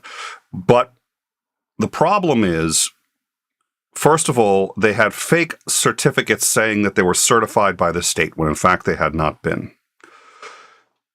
Therefore, by sending them there, you are actually creating the set of circumstances by which you can use them, because their argument is, well, if there's any irregularities, we've got the second set there just in case. But the second set is creating the irregularities that they're going to use to justify sending it to Pence and letting him pick the second set. So the idea was, and we've laid this out, this is in the memo, and this was scripted for Pence, that this is how he was to act. And he was so offended by this that he personally went in, rewrote his speech that morning to say he would only accept electors certified by the state. He added that because he knew this was coming. So, but the plan was to have 2 sets of electors, both with certificates. One would be a fraud, but presumably Pence would not know that. But 2 sets of electors with state certificates saying they're certified by the state, and then Pence would say, oh, there's an issue. Now, even if that was true, he should send it back to the state and let them sort out which one was legit. But what they were going to have him do was say, I'm going to choose the ones I want, and he's on the ballot, and he's going to do that. So the claim would be that he's going to pick the ones that he thinks are legit, and he would go with the fake Trump electors. Guys, let's assume for a second that that's what happened. Where would we be today? Because the states would stand up and say, no, those were fake electors. So you would end up having the executive branch saying, we have the authority to declare that we're the winners. Pence made his decision. He made his decision then and there in the chambers. And that ostensibly he's got the right to, but you'd have the states saying, no, this is a fraud. Those were not our electors. Somebody else inserted them. And in fact, it would have been Trump's campaign inserted them. This isn't going to lead to a revolution. This isn't the single greatest threat to our Constitution and our democracy in history. What would have happened if this had worked? I think the thinking from Trump is, it'd have just merrily stayed in the White House. I don't think that would have happened.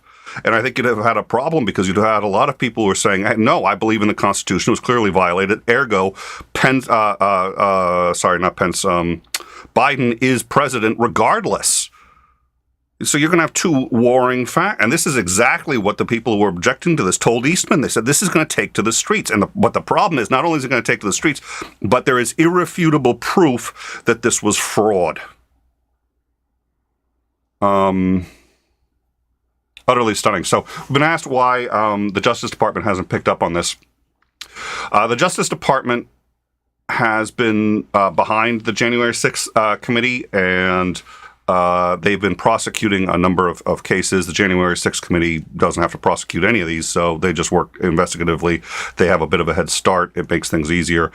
Apparently, the Justice Department, we know that the Justice Department asked, I think the first time they asked was May 20th, for at least the depositions that were not sealed for some reason. But at this point, we know they have asked for all of the depositions, including all the sealed ones, all of it. And thank you, Jake. I'll get to it in a minute. I want to go unless it's urgent. If you tell me it's urgent, I'll look right now. But otherwise, I'm going to keep going until at least they're back in. They'll be back in a minute. So the what? Sorry, now I lost my train of thought. All right. We're about to come back in a minute anyway. Yeah, I read that train just whoop, gone. It's absolutely stunning. He was told that this would, the Justice Department. So the committee is not releasing. So you hear him at the beginning say, I'm releasing today's deposition. So what he's doing is he's releasing all of the depositions that have led them to their understanding of what they have today. So they're releasing entire sets at each hearing that's appropriate for that hearing. Our understanding is they're going to release all of it by November. Our understanding, too, is they've said they're going to cooperate with the Justice Department and release them to the Justice Department as soon as possible. They're waiting for any number of reasons. We'll get into some of those reasons once we have another break. The committee will be in order. President Trump's pressure campaign against state officials existed in all the key battleground states that he lost. But the former president had a particular obsession with Georgia. Here is the president on the afternoon of January 6th, after his own attorney general warned him that the claims you are about to hear are patently false. They should find those votes. They should absolutely find that. Just over 11,000 votes, that's all we need. They defrauded us out of a win in Georgia. And we're not going to forget it. So the state of Georgia is where we will turn our attention to next. I want to emphasize that our investigation into these issues is still ongoing. As I stated in our last hearing, if you have relevant information or documentary evidence to share with the Select Committee, we welcome your cooperation. But we will share some of our findings with you today. Secretary Raffensperger, thank you for being here today. You've been a public servant in Georgia since 2015, serving first as a member of the Georgia House of Representatives, and then since January 2019 as Georgia's Secretary of... Yeah, there's a reason that this guy's on the thumbnail for this show. I think this is going to be the biggest nail in the coffin if he testifies to what we believe he's going to testify to. He's going to be accusing Trump live of committing a number of very serious crimes in Georgia, and we do know that Georgia is currently investigating them, and they're taking it apparently very seriously. The challenges of conducting an election during a pandemic. You wrote in the Washington Post that the election was, quote, successful. Tell us, what was your impression of how Election Day had proceeded in Georgia? On Election Day in November, our election went remarkably smooth. In fact, we meet at the GEMA headquarters, that's the Georgia Energy Emergency Management Association meeting location, but we were following wait times in line. In the afternoon, our average wait time was 3 minutes statewide that we were recording for various precincts, and it actually got down to 2 minutes. And at the end of the day, we felt that we had a successful election from the standpoint of the administration and the operation of the election. Thank you. The chair recognizes the gentleman from California, Mr. Schiff. Thank you, Mr. Chairman. Secretary Raffensperger, did Joe Biden win the 2020 presidential election in Georgia, and by what margin? President Biden carried the state of Georgia by approximately 12,000 votes. And Mr. Secretary, as I understand it, your office took several steps to ensure the accuracy of the vote count in Georgia, reviewing the vote count in at least 3 different ways. These steps included a machine recount, a forensic audit, and a full hand recount of every one of the 5 million ballots cast.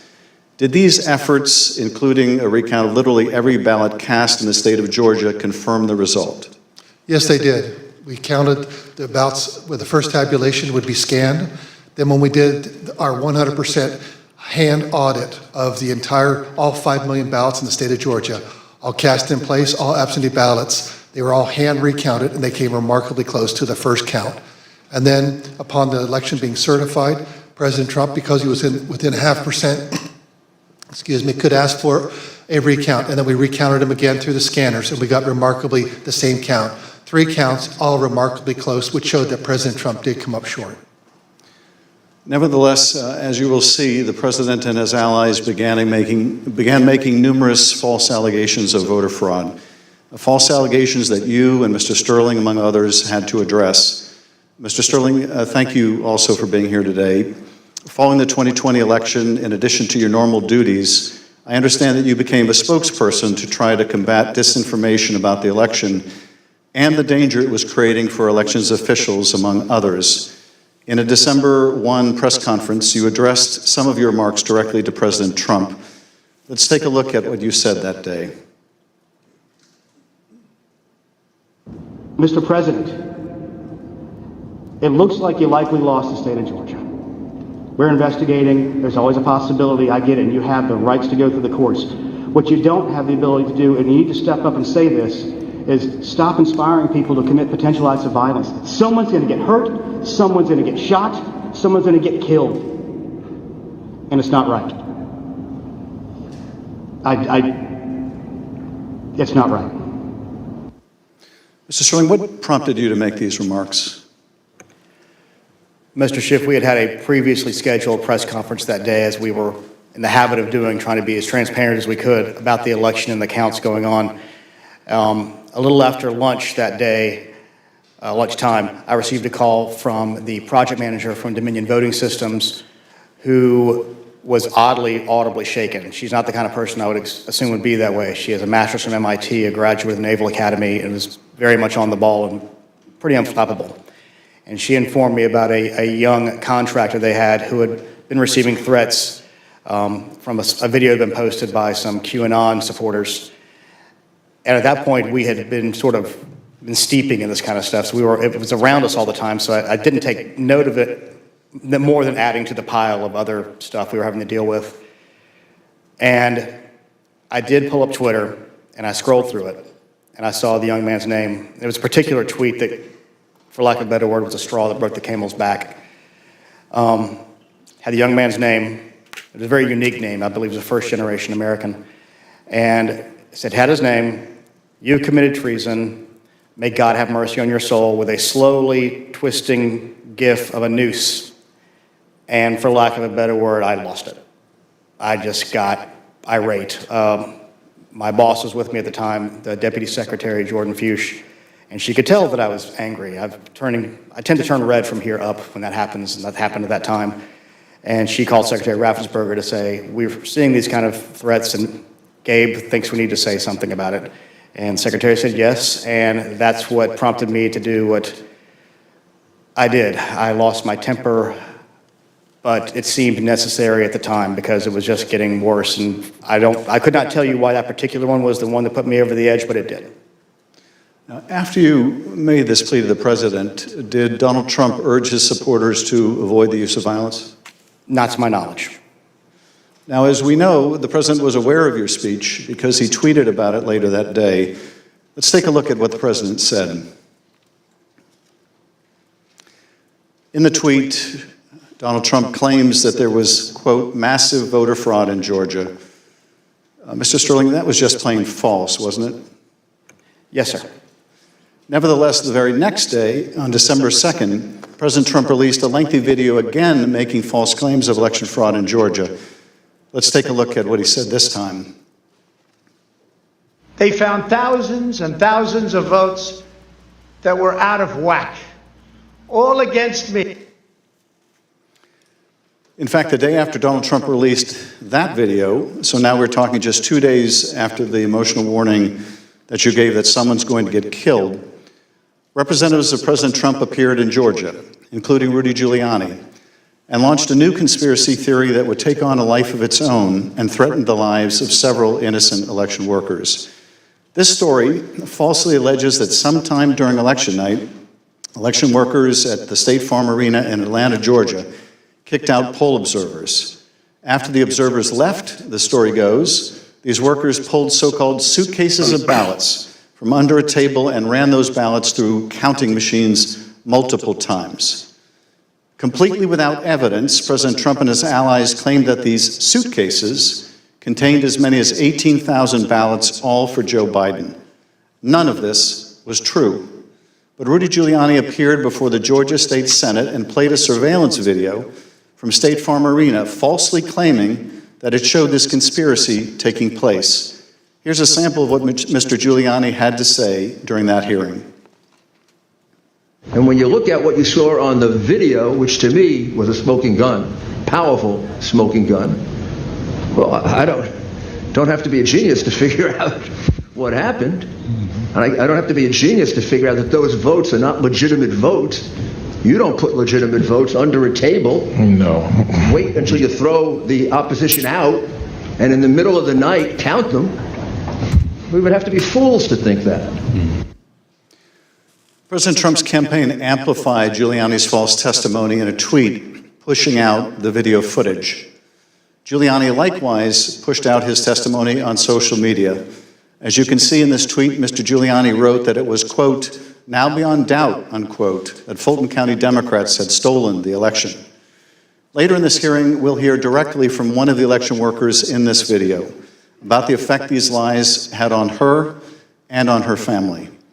Mr. Sterling, did the investigators in your office review the entire surveillance tape from the State Farm Arena on election night? They actually reviewed approximately 48 hours going over the time period where action was taking place at the counting center at State Farm Arena. And what did the tape actually show? Depending on which time you want to start, because as was mentioned, this conspiracy theory took on a life of its own, where they conflated a water main break that wasn't a water main break and throwing observers out and a series of other things. What it actually showed was Fulton County election workers engaging in normal ballot processing. One of the things that was very frustrating was the so-called suitcases of ballots from under the table.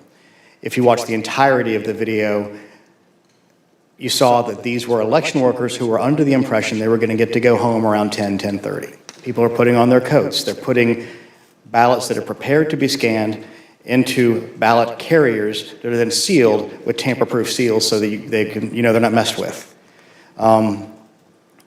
It's an interesting thing because you watch there's 4 screens of the video, and as you're watching it, you can see the election monitors in the corner with the press as they're taking these ballot carriers and putting them under the table. You see it there. One of the other hidden ones, if you looked at the actual tape, was on the outside of the table, just from the camera angle. You couldn't see it originally. And this goes under the no good deed goes unpunished. We were told that we were at GMA, as the secretary pointed out, and we were told that it looked like they were shutting down the Fulton County counting. The secretary expressed some displeasure at that because we wanted to everybody keep counting so we could get to the results and know what was happening. So our elections director called their elections director, who was at another location because this was election day. There was 2 different places where ballot things were being done by the Fulton County office. So he called, the elections director from Fulton then called Ralph Jones, who was at the State Farm Arena, and said, what the heck are you doing? Go ahead and stay. And as you watch the video itself, you see him take the phone call as people are putting things away and getting ready to leave. And you can tell for about 15, 20 seconds, he does not want to tell these people they have to stay. He walks over, he thinks about it for a second, you see him come back to the corner of a desk and kind of slumps his shoulders and says, okay, y'all, we got to keep on counting. And then you see him take their coats off, get the ballots out. And then a secondary thing that you'll see on there is you'll have people who are counting ballots who a batch will go through, they will take them off and run that through again. What happens there is a standard operating procedure. If there is a misscan, if there's a misalignment, if it doesn't read right, these are high-speed, high-capacity scanners. So 3 or 4 will go through after a misscan. You have to delete that batch and put it back through again. And by going through the hand tally, as the Secretary pointed out, we showed that if there had been multiple ballots scanned without a corresponding physical ballot, your counts would have been a lot higher than the ballots themselves. And by doing the hand tally, we saw 2 specific numbers that were met. The hand tally got us to a 0.1053% off of the total votes cast and 0.0099% on the margin, which is essentially dead-on accurate. Most academic studies say on a hand tally you'll have between 1% and 2%, but because we use ballot marking devices where it's very clear what the voter intended, it made it a lot easier for us to conduct that hand count and show that none of that was true. Now, I understand that when you reviewed these tapes and did the analysis, it disproved this conspiracy theory. But you still had to take a lot of steps to try to make sure the public knew the truth about these allegations. And you did frequent briefings for the press. Let's take a look at one of those press briefings, Mr. Sterling, that you held on December 7th to make the point that you just did today. Move on to what I'm going to call Disinformation Monday. Out of the gate, many of y'all saw the videotape from State Farm Arena. I spent hours with our post-certified investigators, Justin Gray from WSB, spent hours with us going over this video to explain to people that what you saw, the secret suitcases with magic ballots, were actually ballots that had been packed into those absentee ballot carriers by the workers in plain view of the monitors and the press. And what's really frustrating is the president's attorneys had this same videotape. They saw the exact same things the rest of us could see, and they chose to mislead state senators and the public about what was on that video. I'm quite sure that they will not characterize the video if they try to enter it into evidence, because that is the kind of thing that could lead to sanctions, because it's obviously untrue. They knew it was untrue, and they continue to do things like this. Mr. Sterling, despite the efforts by your office to combat this misinformation by speaking out publicly and through local media, you were unable to match the reach of President Trump's platform and social media megaphone spreading these false conspiracy theories. What was it like to compete with a president who had the biggest bully pulpit in the world to push out these false claims? For lack of a better word, it was frustrating, but oftentimes I felt our information was getting out, but that there was a reticence of people who needed to believe it because the President of the United States, whom many looked up to and respected, was telling them it wasn't true, despite the facts. And I have characterized at one point, it was kind of like a shovel trying to empty the ocean. And yes, it was frustrating. I even have family members who I had to argue with about some of these things, and I would show them things, and the problem you have is you're getting to people's hearts. I remember there's one specific, an attorney that we know that we showed and walked him through, this wasn't true, okay, I get that, this wasn't true, okay, I get that, this wasn't, 5 or 6 things, but at the end he goes, I just know in my heart they cheated. That's just, and so once you get past the heart, the facts don't matter as much. And our job, from our point of view, is to get the facts out, do our job, tell the truth, follow the Constitution, follow the law, and defend the institutions, and the institutions held. Let's take a look at what you were competing with. This is the former president speaking in Georgia on December 5th. Evidence of fraud is overwhelming, and again, I'm going to ask you to look up at that very, very powerful and very expensive screen. Hidden cases of possible ballots are rolled out from under a table. 4 people under a cloud of suspicion. So, if you just take the crime of what those Democrat workers were doing. And by the way, there was no water main break. You know, they said there was no water main break. That's 10 times more than I need to win this state. 10 times more. It's 10 times, maybe more than that, but it's 10 times more because we lost by a very close number.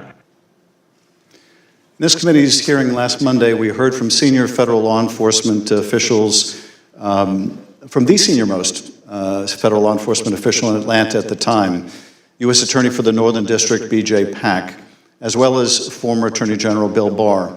They both testified that the allegations were thoroughly investigated and found to have no merit. Here is U.S. Attorney Pack. Particular to Attorney General Barr, I told him that we looked into it. We've done several things, including interviewing the witnesses. I listened to the tapes and reviewed the videotape myself, and that there was nothing there. Giuliani was wrong in representing that this was a suitcase full of ballots. And here's what Attorney General Bill Barr had to say about the same allegations. Took a hard look at this ourselves, and based on our review of it, including the interviews of the key witnesses, the Fulton County allegations had no merit. We also have testimony from senior Department of Justice officials establishing that they specifically told President Trump that these allegations had been thoroughly investigated and were completely without merit. Here is Acting Deputy Attorney General Richard Donoghue describing a phone conversation in which he specifically told President Trump that these allegations were false. The president kept fixating on this suitcase that supposedly had fraudulent ballots, and that the suitcase was rolled out from under the table. And I said, no, sir, there is no suitcase. You can watch that video over and over. There is no suitcase. There is a wheeled bin where they carry the ballots. No matter how many times senior Department of Justice officials, including his own Attorney General, told the president that these allegations were not true, President Trump kept promoting these lies and putting pressure on state officials to accept them. On January 2nd, the president had a lengthy telephone conversation with Secretary Raffensperger. Prior to the president's call, though, I want to share a bit of important context. First, the White House, including the former president's chief of staff, Mark Meadows, repeatedly called or texted the secretary's office some 18 times. This is going to be the call, I think, that we showed earlier today. They were quite persistent. Second, Chief of Staff Mark Meadows took the extraordinary step of showing up at a signature audit site in Georgia, where he met with Secretary Raffensperger's chief investigator, Francis Watson, who was supervising that audit process. Behind me is a photograph from that visit. Third, the day after Meadows' Georgia visit, he set up a call between President Trump and Francis Watson. On the call between President Trump and Georgia investigator Francis Watson, the former president continued to push the false claim that he'd won the state of Georgia. Let's listen to that part of the conversation. You know, you have the most important job in the country right now, because if we win Georgia, first of all, if we win, you're going to have 2 wins. They're not going to win right now. You know, they're down because the people of Georgia are so angry at what happened to me. They know I won by hundreds of thousands of votes. It wasn't close. And in this next clip, he told this state law enforcement official that she'd be praised if she found the right answer. Hopefully, I will, when the right answer comes out, you'll be praised. I mean, I don't know why, they've made it so hard. They will be praised. People will say, great, because that's what it's about, that ability to check and to make it right. Because everyone knows it's wrong. There's just no way. Mr. Raffensperger, I know you weren't on this call, but that you have listened to it. President Trump didn't win by hundreds of thousands of votes in Georgia, did he? No, he did not.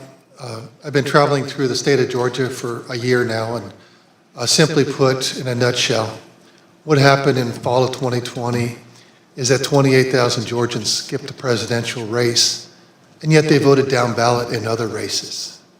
And the Republican congressmen ended up getting 33,000 more votes than President Trump. And that's why President Trump came up short.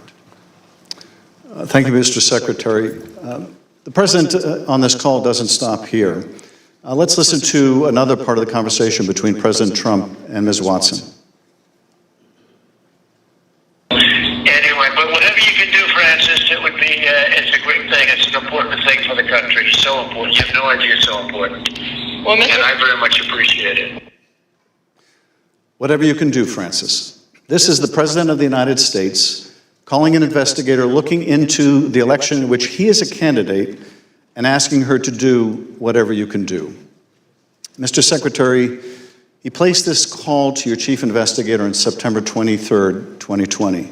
The Select Committee has received text messages indicating that Mark Meadows wanted to send some of the investigators in her office, in the words of one White House aide, a shitload of POTUS stuff, including coins, actual autographed MAGA hats, etc. White House staff intervened to make sure that didn't happen. It was clear at the time of this call that the former president had his sights set on January 6th. Listen to this portion when he told Francis Watson about a very important date. Do you think they'll be working after Christmas and keep it going fast?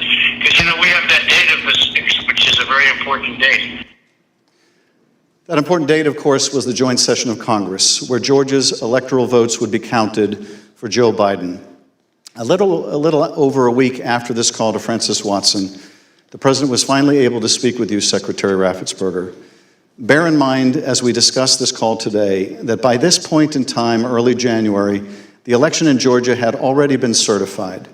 But perhaps more important, the President of the United States had already been told repeatedly by his own top Justice Department officials that the claims he was about to make to you about massive fraud in Georgia were completely false.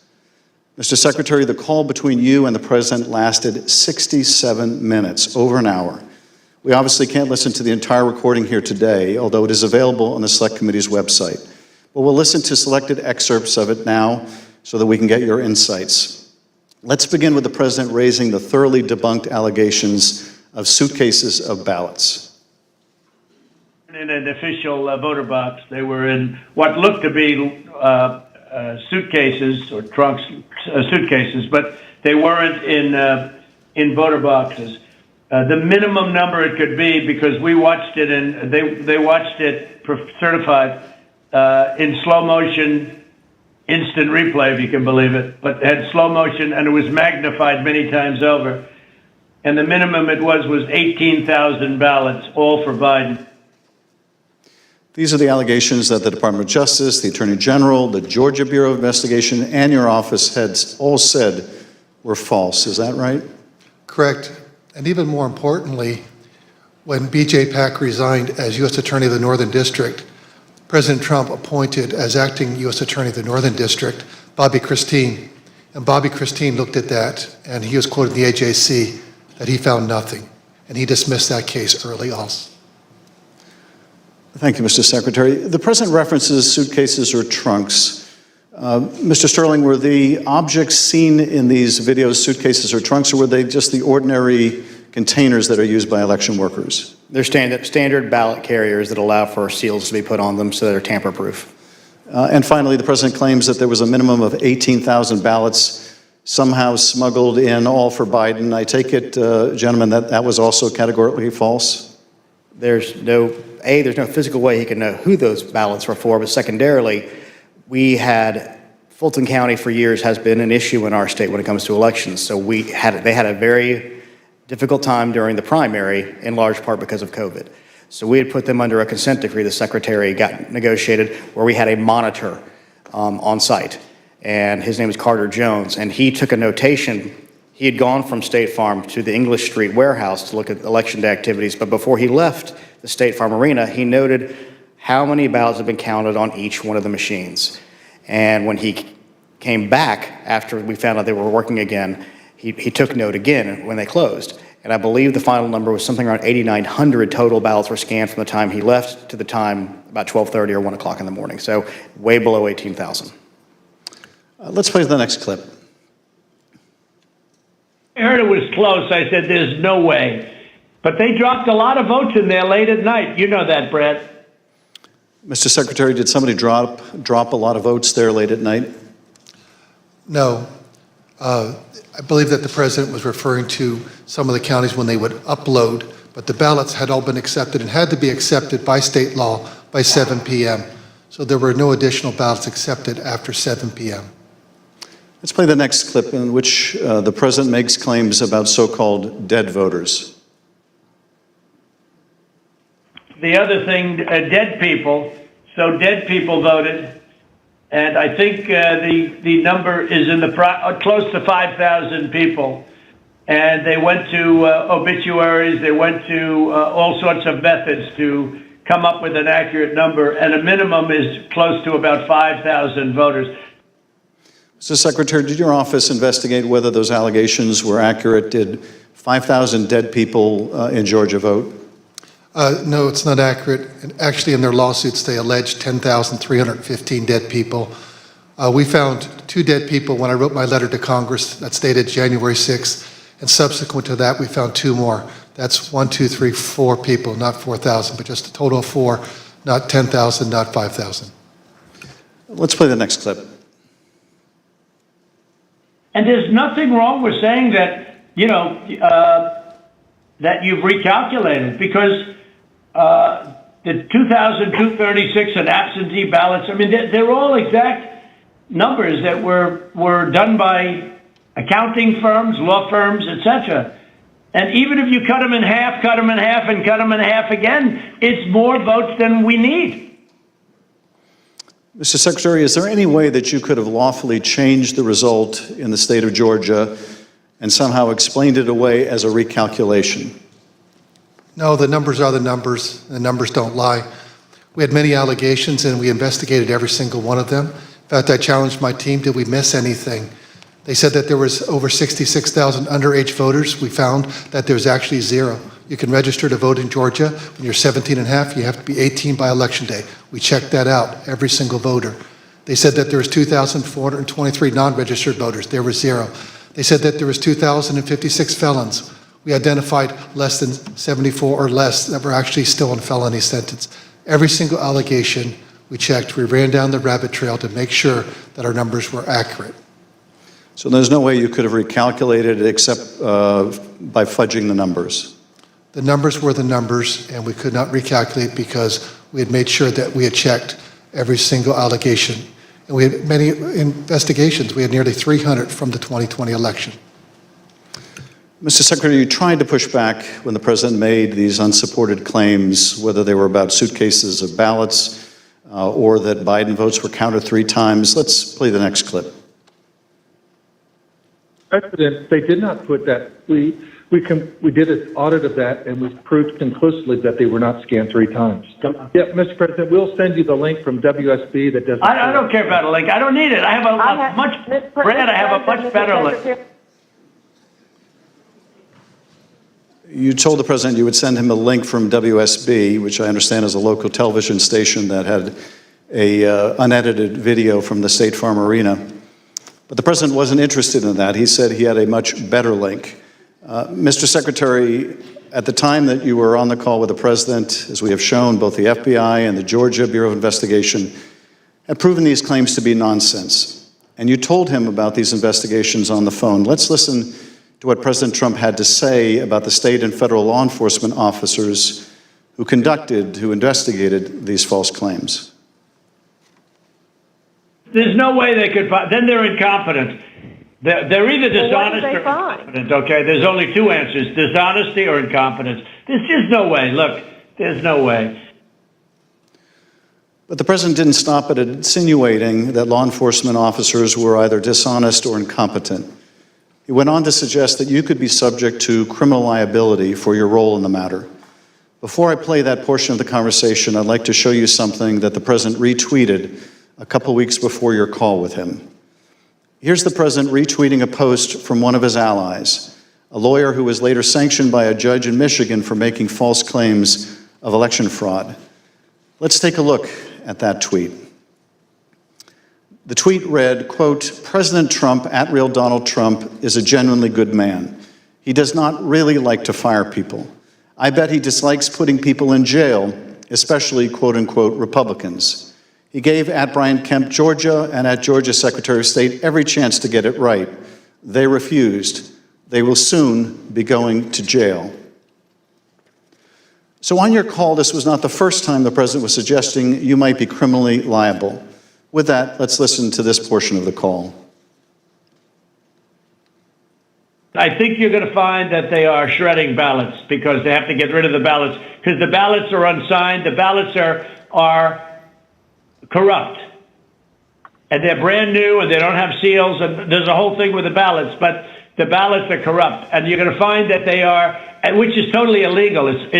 It's more illegal for you than it is for them because you know what they did and you're not reporting it. That's a criminal offense.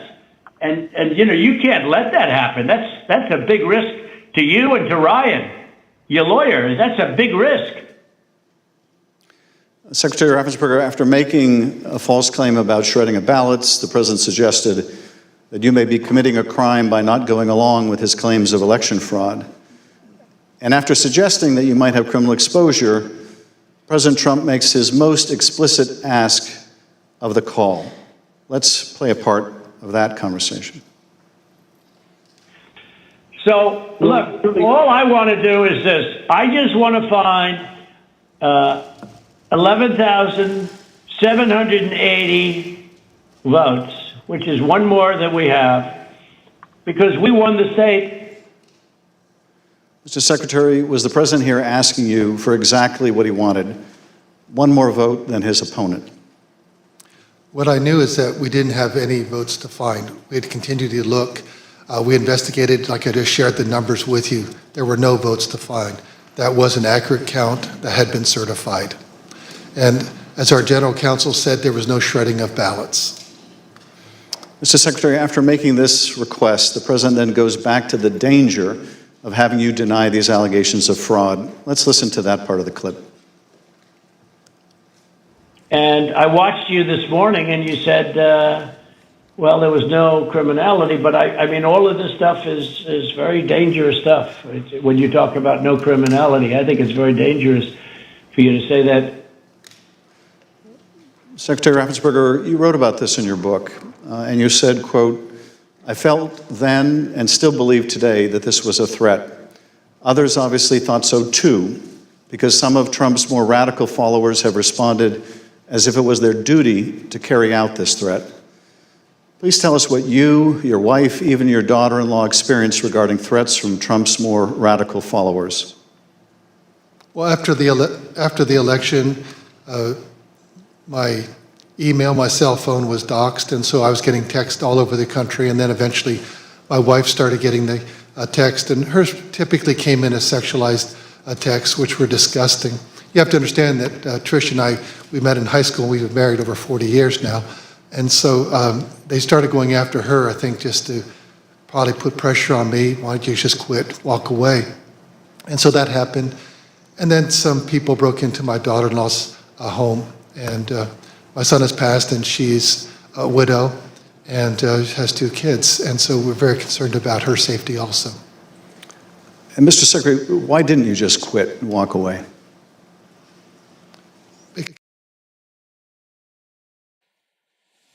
All right. So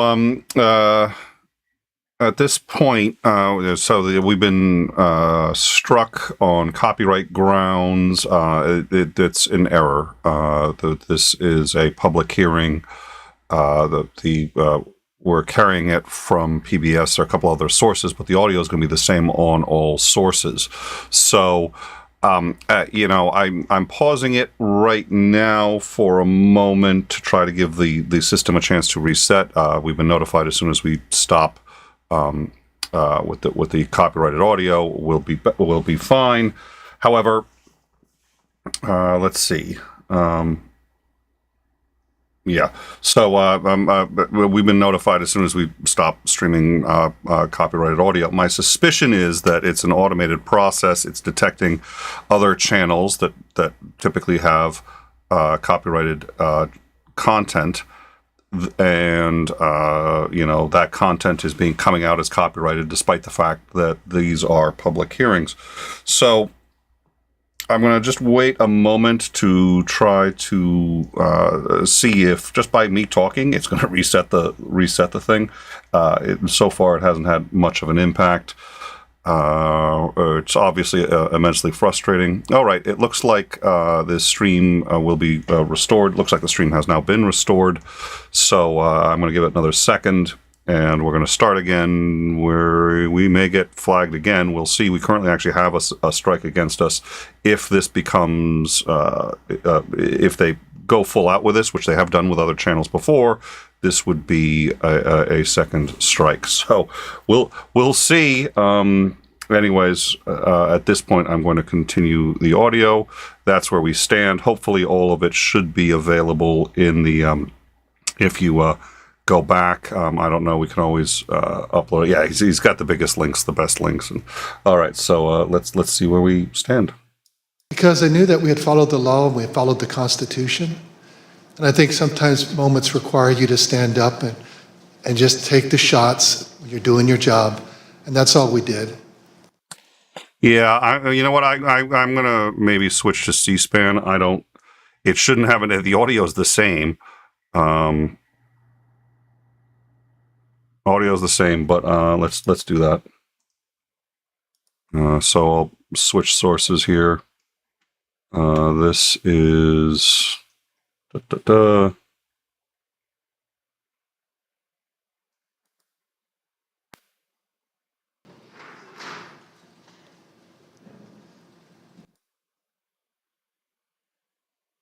Clip.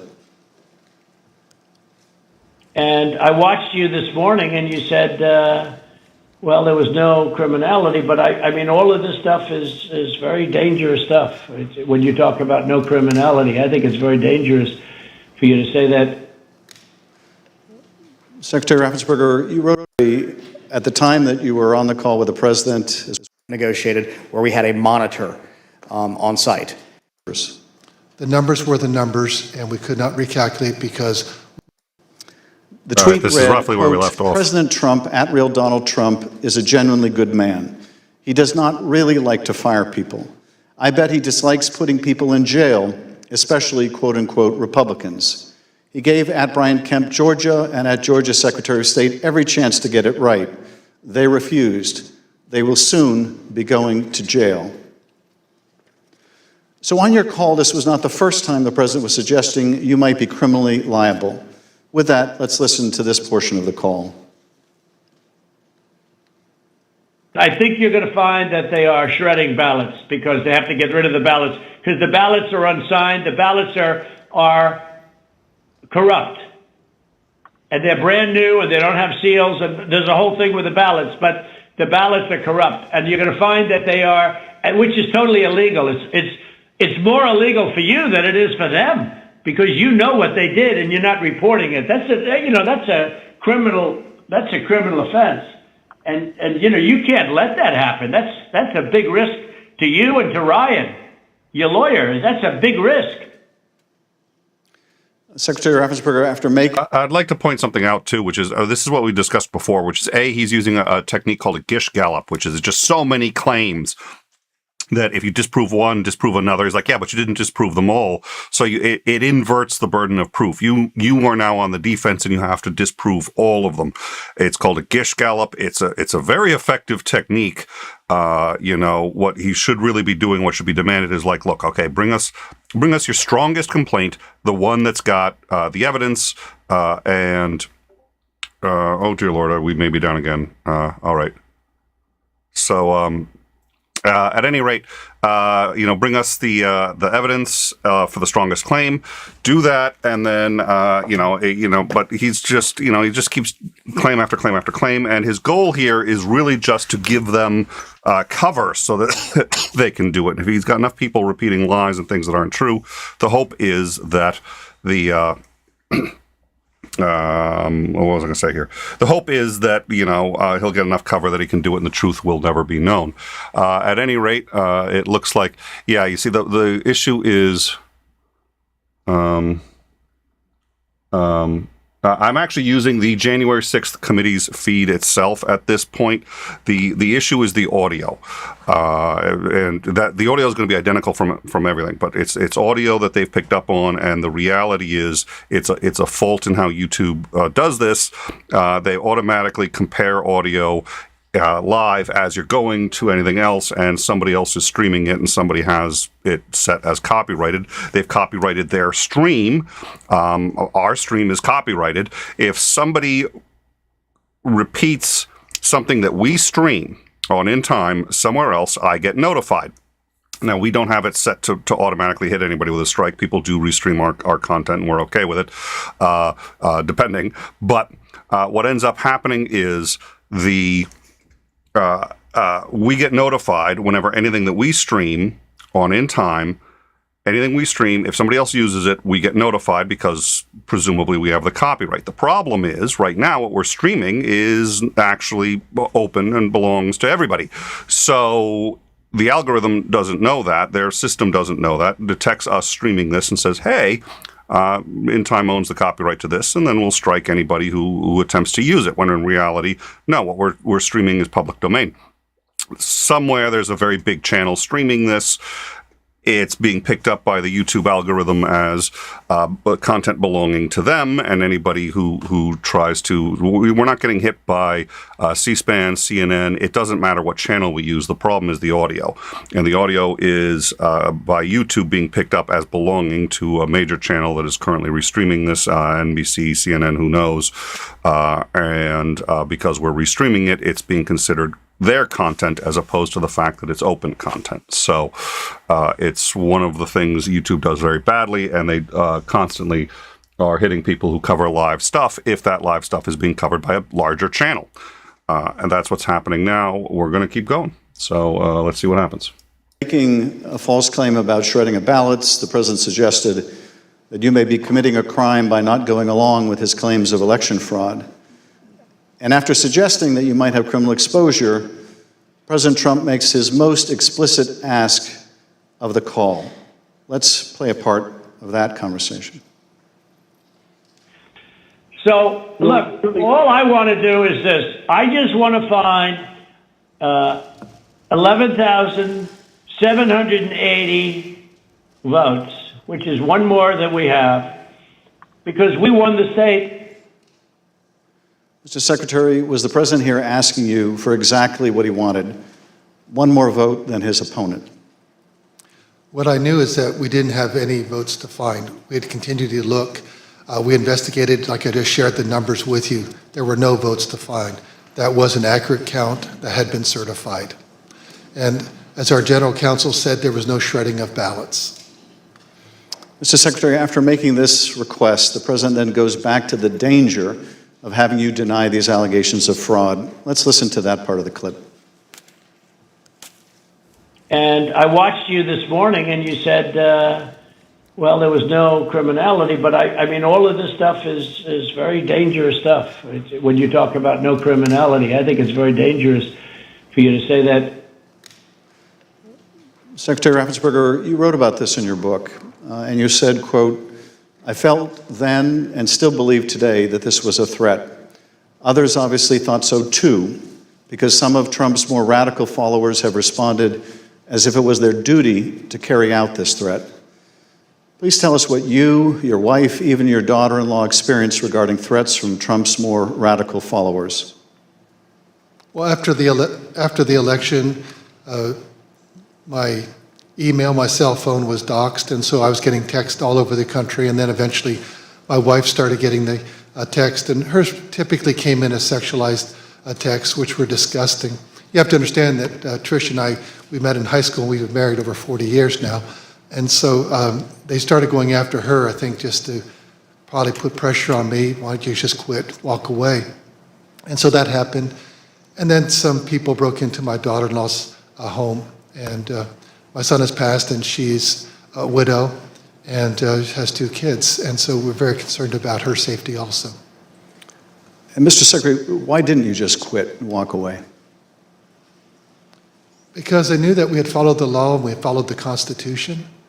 And I think sometimes moments require you to stand up and and just take the shots when you're doing your job. And that's all we did. You know, we just followed the law and we followed the Constitution. And at the end of the day, President Trump came up short. But I had to be faithful to the Constitution. And that's what I swore an oath to do. During the remainder of the call, the former president continued to press you to find the remaining votes that would ensure his victory in Georgia. Let's listen to a little more. Why wouldn't you want to find the right answer, Brad, instead of keep saying that the numbers are right? So look, can you get together tomorrow? And Brad, we just want the truth. It's simple. And everyone's going to look very good if the truth comes out. It's okay. It takes a little while, but let the truth come out. And the real truth is I won by 400,000 votes, at least. So what are we going to do here, folks? I only need 11,000 votes. Fellas, I need 11,000 votes. Give me a break. 4 days after the president's call to Secretary Raffensperger was January 6th. The president whipped up the crowd in front of the ellipse, once again promoting the allegation that Secretary Raffensperger, the president's own attorney general, had told him was false. Here he is on the ellipse. In Fulton County, Republican poll watchers were ejected, in some cases physically, from the room under the false pretense of a pipe burst, water main burst, everybody leave, which we now know was a total lie. Then election officials pulled boxes, Democrats, and suitcases of ballots out from under a table, you all saw it on television, totally fraudulent, and illegally scanned them for nearly 2 hours, totally unsupervised. Tens of thousands of votes. This act coincided with a mysterious vote dump of up to 100,000 votes for Joe Biden, almost none for Trump. Oh, that sounds fair. That was at 1:34 a.m. Mr. Secretary, Mr. Sterling, I want to thank you for your service to the state of Georgia and to the country. Speaker Bowers, likewise, I want to thank you for your service to the state of Arizona and to the country. You have served not only your home states, but our nation and our democracy. Mr. Chairman, I yield back. Thank you, Mr. Schiff. I thank the witnesses for joining us today. You are now dismissed.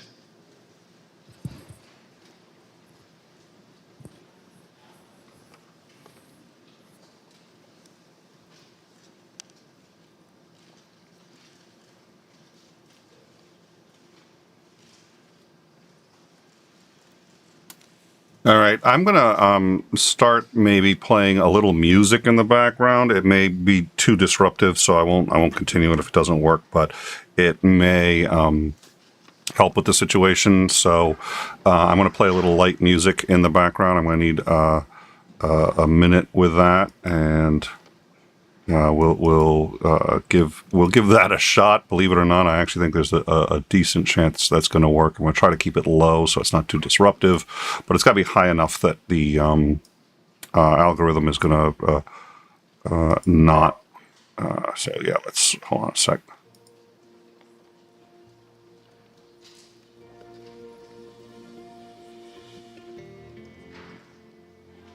All right, there you go.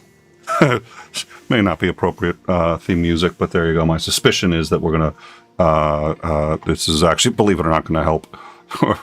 Dear Lord, YouTube is just. Yeah, this is HBO is a different. These are two separate issues, but let's advance this a little bit. Now it may already be. I think they're coming back here, so let's.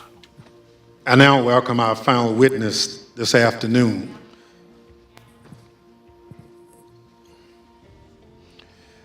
Andrea Shea Moss. Ms. Moss worked in the Department of Registration and Elections in Fulton County, Georgia, from 2017 until 2022. In that job, Ms. Moss handled voter applications and absentee ballot requests, and also helped to process the vote count for several elections. In December 2020, Ms. Moss and her mother, Ms. Ruby Freeman, became the target of nasty lies spread by President Trump and his allies as they sought to overturn the election results in Georgia. Ms. Moss and her mother, Ms. Freeman, are two of the unsung heroes in this country, doing the hard work of keeping our democracy functioning for every American. Ms. Moss, welcome. Thank you for your service, and I thank you for being here today. I will now swear you in. Please stand. All right. I'd like to hear from the live chat if the music is too loud or You disruptive. swear or affirm on the penalty of let me know. perjury that the testimony you're about to give is the truth, the whole truth, and nothing but the truth. So help you God. Thank you. Please be seated. Let the record reflect that the witness answered in the affirmative. Ms. Moss, thank you very much for being here today. I understand that you are here along with your mother today. Would you like to introduce your mama? So now the music's getting quiet. We'll see. Yeah, we'll see. I'll probably get hit as it. So yeah. Ms. Moss, today we'll be asking you about some of the threats that you received following the 2020 election. Since you've been an election worker for over 10 years, I want to ask you, in your decade of service, had you ever experienced threats like these before?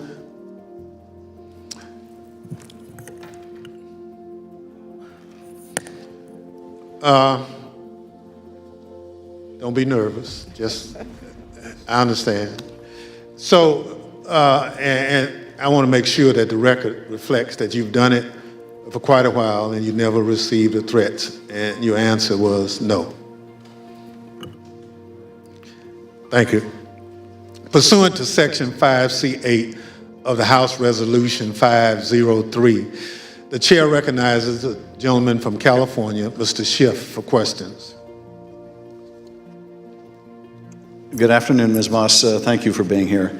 I understand that you were employed by the Fulton County Registration and Elections Department for more than 10 years, and I understand that you love that job. Please tell us what made you so fond of the work that you did.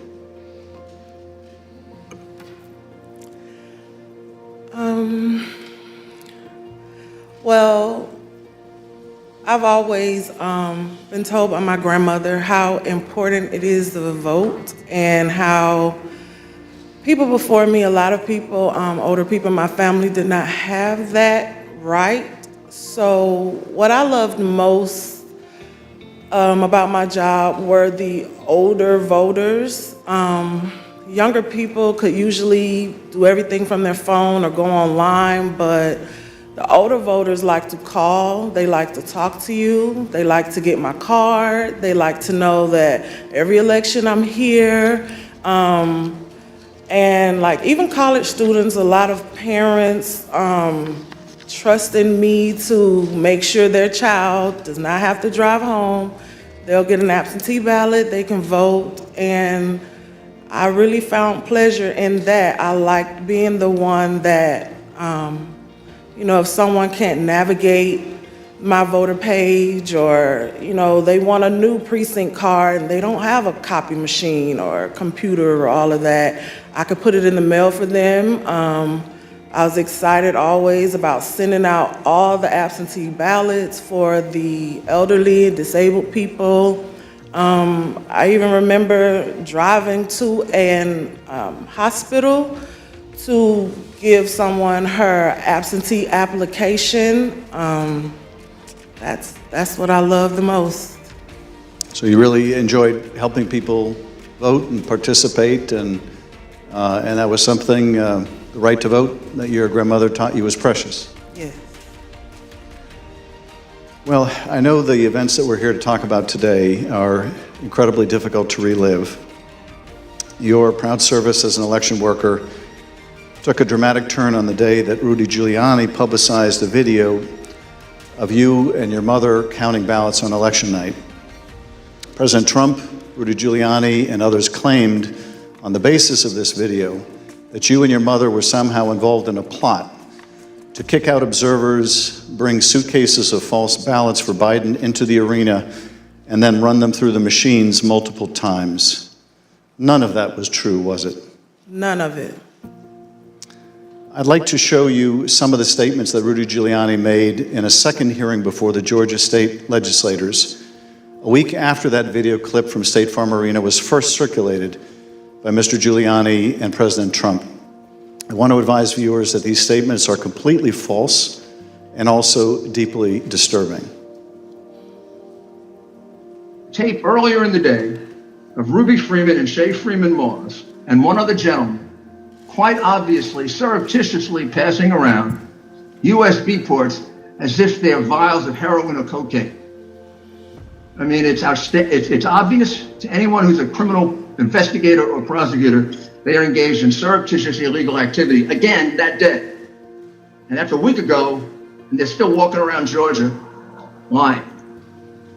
They should have been questioned already. Their places of work, their homes should have been searched for evidence of ballots, for evidence of USB ports, for evidence of voter fraud. That video was from Rudy Giuliani's appearance at a Georgia State Senate hearing on December 10. How did you first become aware that Rudy Giuliani, the president's lawyer, was accusing you and your mother of a crime?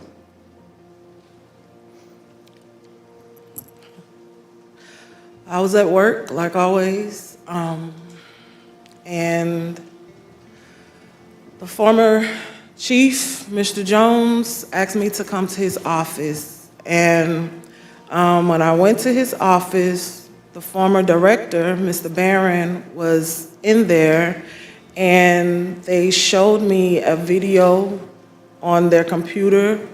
It was just like a very short clip of us working at State Farm, and it had someone on the video like talking over the video, just saying that we were doing things that we weren't supposed to do, just lying throughout the video.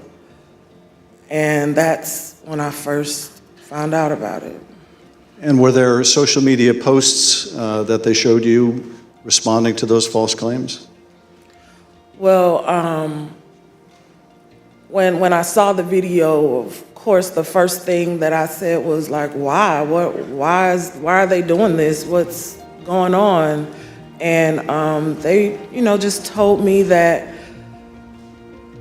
Trump and his allies were not satisfied with the outcome of the election, and they were getting a lot of threats and being harassed online, and asked me, have I been receiving anything, and I need to check on my mom. And I told them, I was like, where have they, where have you been getting these threats? I don't believe I have any. And Mr. Jones told me like they're attacking his Facebook, and I don't really use Facebook. I have one, so I went to the Facebook app, and I'm just kind of panicky at this point because this has never happened to me, and my mom is involved, and I'm like her only child. So I'm just asking him, like, well, where are the messages? All I see is the feeds. Like, how do you get to the messages? And he said, it's another icon on your phone that says Messenger. And I went to that icon, and it was just a lot of horrible things there. And those horrible things, did they include threats? Yes, a lot of threats, wishing death upon me, telling me that, I'll be in jail with my mother, and saying things like, be glad it's 2020 and not 1920. Were a lot of these threats and vile comments racist in nature?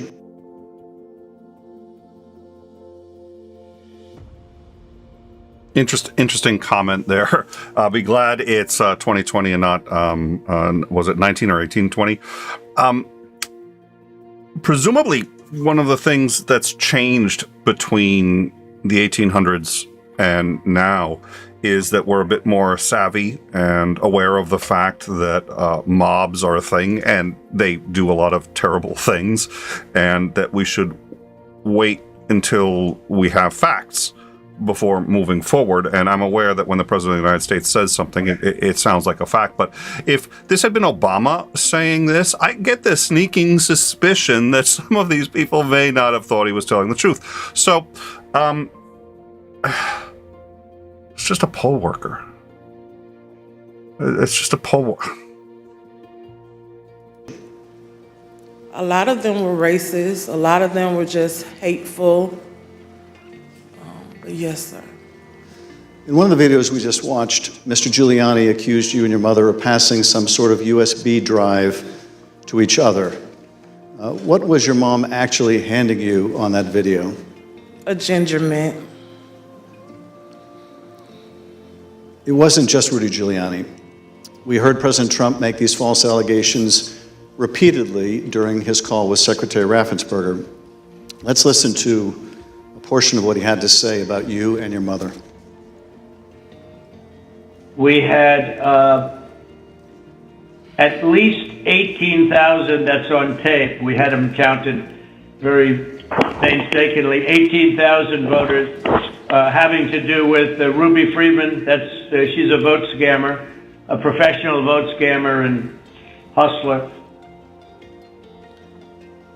Donald Trump attacked you and your mother using her name 18 times on that call. 18 times. Ms. Moss, can you describe what you experienced listening to former President Trump attack you and your mother in a call with the Georgia Secretary of State? I felt horrible. I felt like it was all my fault. Like, if I would have never decided to be an elections worker, like, I could have done anything else, but that's what I decided to do. And now people are lying and spreading rumors and lies and attacking my mom. I'm her only child. Going to my grandmother's house. I'm her only grandchild. And my kid. It's just, I felt so bad. I just felt bad for my mom, and I felt horrible for picking this job and being the one that always wants to help and always there and never missing not one election. I just felt like it was my fault for putting my family in this situation. Well, it wasn't your fault. Your mother was kind enough to come speak with us earlier. Let's listen to her story in her words. My name is Ruby Freeman. I've always believed that when God says that he'll make your name great, but this is not the way it was supposed to be. I could have never imagined the events that followed the presidential election 2020. For my entire professional life, I was Lady Ruby. My community in Georgia, where I was born and lived my whole life, knew me as Lady Ruby. I built my own business around that name, LaRuby's Unique Treasures, a pop-up shop catering to ladies with unique fashions. I wore a shirt that proudly proclaimed that I was, and I am, Lady Ruby. Actually, I had that shirt on. I had that shirt in every color. I wore that shirt on Election Day 2020. I haven't worn it since, and I'll never wear it again. Now I won't even introduce myself by my name anymore. I get nervous when I bump into someone I know in the grocery store who says my name. I'm worried about who's listening. I get nervous when I have to give my name for food orders. I'm always concerned of who's around me. I've lost my name, and I've lost my reputation. I've lost my sense of security, all because a group of people, starting with number 45 and his ally, Rudy Giuliani, decided to scapegoat me and my daughter, Shay, to push their own lies about how the presidential election was stolen. Ms. Moss, how has this experience of being targeted by the former president and his allies affected your life? It's turned my life upside down. I no longer give out my business card. I don't transfer calls. I don't want anyone knowing my name. I don't want to go anywhere with my mom because she might yell my name out over the grocery aisle or something. I don't go to the grocery store at all. I haven't been anywhere at all. I've gained about 60 pounds. I just don't do nothing anymore. I don't want to go anywhere. I second guess everything that I do. It's affecting my life in a major way, in every way. All because of lies. For me doing my job, same thing I've been doing forever.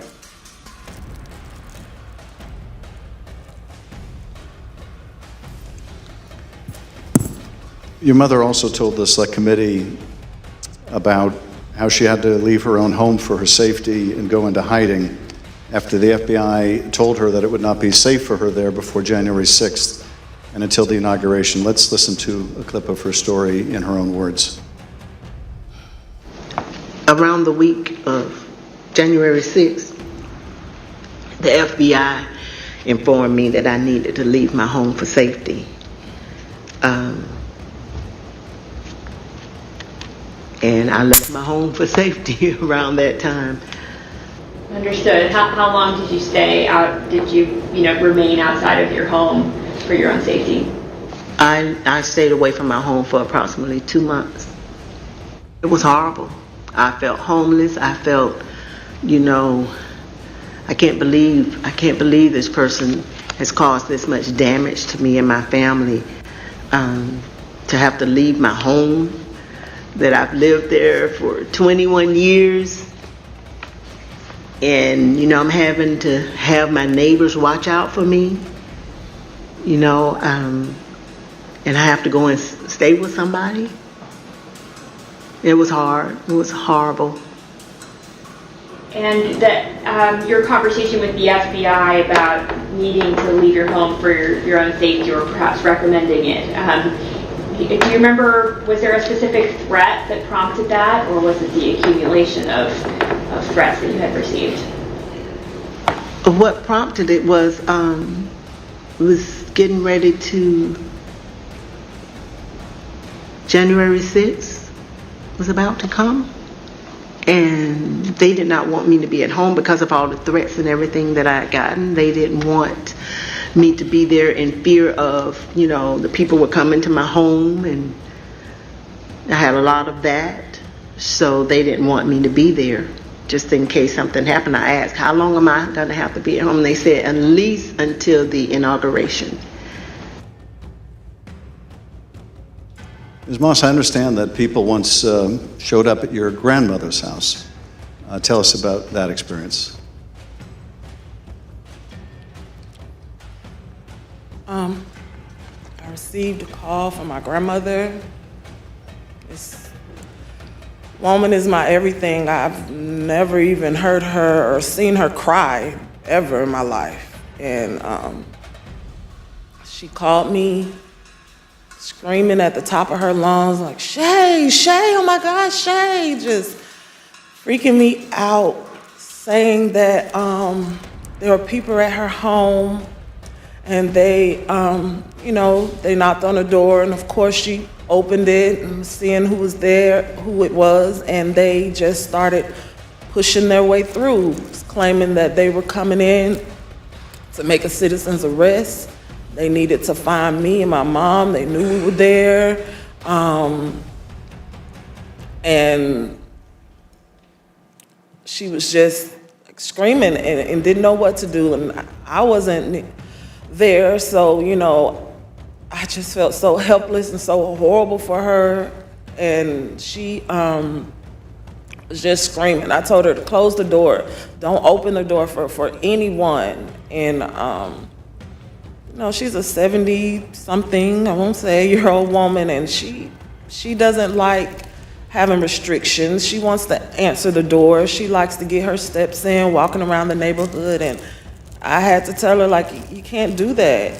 You have to be safe. She would tell me that at night, people would just continuously send pizzas over and over to her home, and they was expecting her to pay for these large amounts of pizzas, and she went through a lot that she didn't have to. And once again, it made me just feel so horrible. In addition to the personal impact this experience has had on you and your family, one of the things that I find most disturbing is how these lies discourage longtime election workers from continuing to do this important work.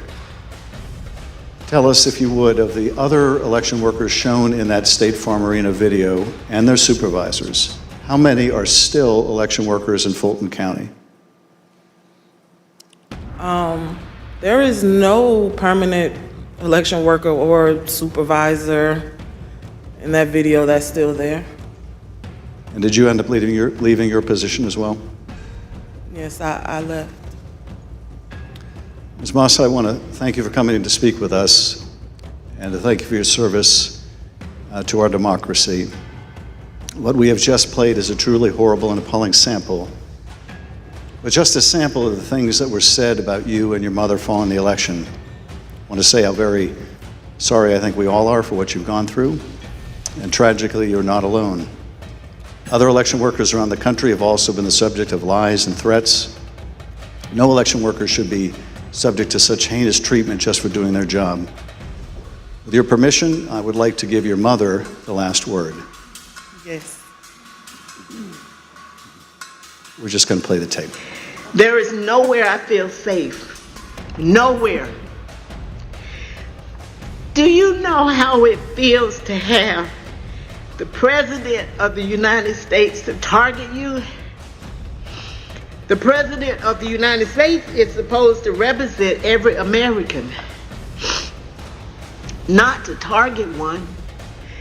But he targeted me, Lady Ruby, a small business owner, a mother, a proud American citizen who stand up to help Fulton County run an election in the middle of the pandemic. Thank you, Ms. Moss. Thank you, Ms. Freeman, or as America now knows her, Lady Ruby, for your service to Fulton County, Georgia, our country, and our democracy. Mr. Chairman, I yield back. Thank you, Mr. Schiff. Ms. Moss, I want to thank you for sharing with us the very troubling story of what you and your mother experienced. The harassment of election workers like you simply for doing your duty as public servants poses a threat to our democratic process. Your testimony is an important contribution to the work of our committee and serves as a reminder to all of us that the safety of local election officials is vital to ensuring that our elections are always free and fair. I want to thank our witness for joining us today. The members of the Select Committee may have additional questions for today's witness, and we ask that you respond expeditiously in writing to those questions.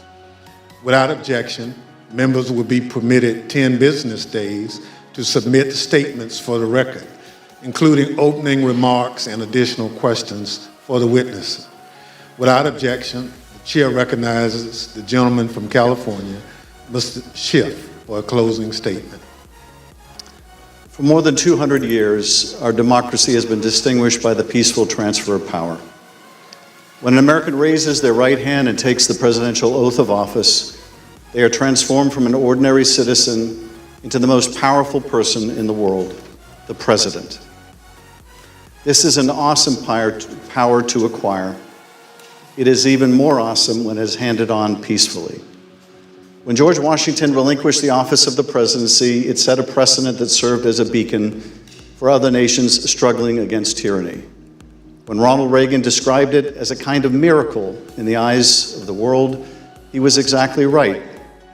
Other countries use violence to seize and hold power, but not in the United States, not in America.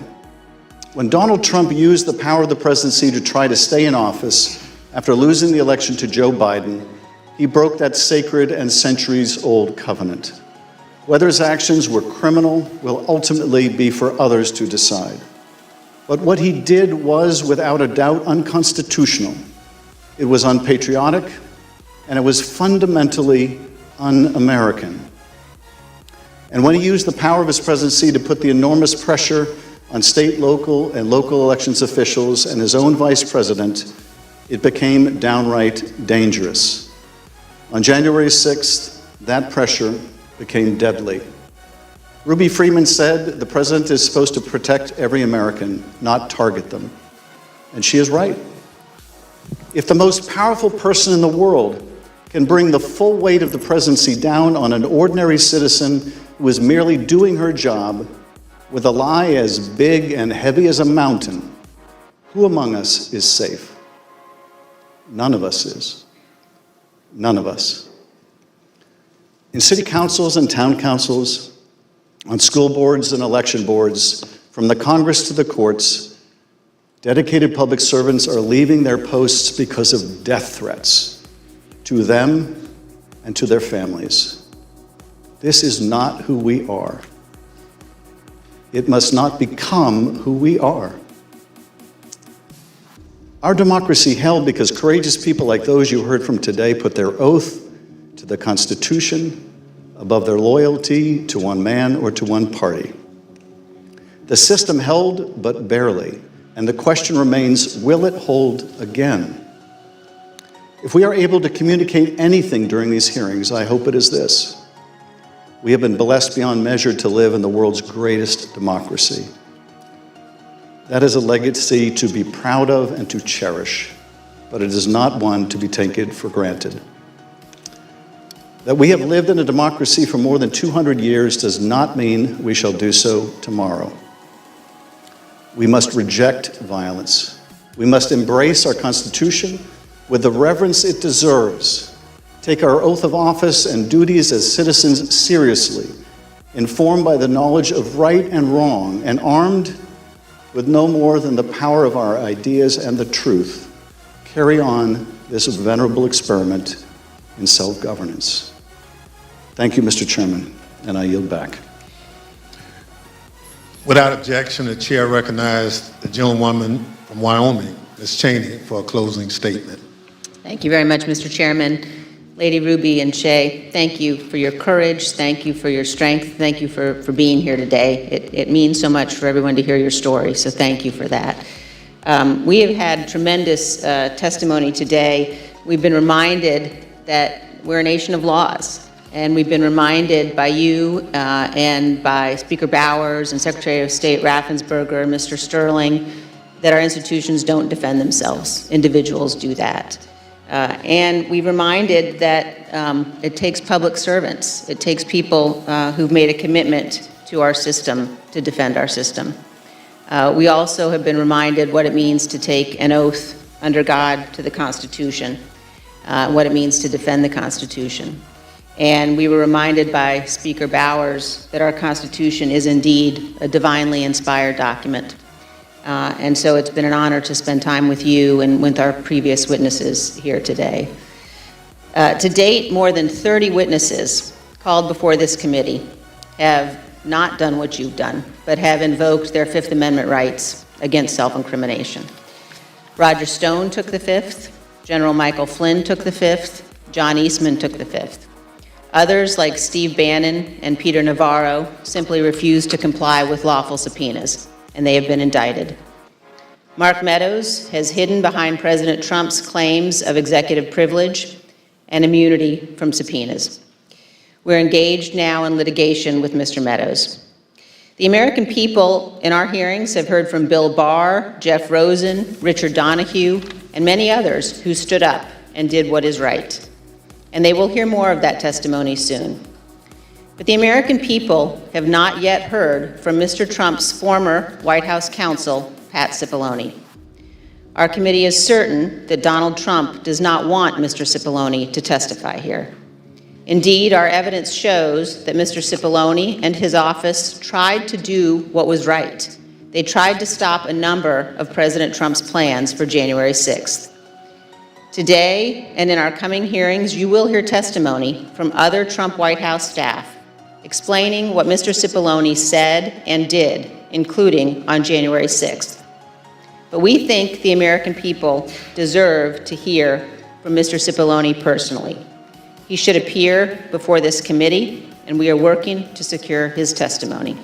Thank you, Mr. Chairman. I yield back. People answer the call to public service in such different ways. Some run for office. Some volunteer to make sure their neighbors can get to their voting locations. Some work at polling sites to help Election Day go smoothly. Some look into problems to guarantee our elections are secure and accurate, just to name a few. As I mentioned at the start of this hearing, when we talk about our democratic institutions, we're talking about these individuals and many others who do these jobs across the country. They represent the backbone of our democracy at its most important moments, when the citizens cast their votes and when those votes are counted. We've heard the stories of their courage. They've earned the thanks of a grateful nation. But for Donald Trump, these witnesses and others like them were another roadblock to his attempt to cling to power. On Thursday, we'll hear about another part of that scheme, his attempt to corrupt the country's top law enforcement body, the Justice Department, to support his attempt to overturn the election. Just as we heard today that Donald Trump was deeply involved in a scheme to pressure state officials to overturn the election results, we will hear on Thursday that Donald Trump was also the driving force behind the effort to corrupt the Justice Department.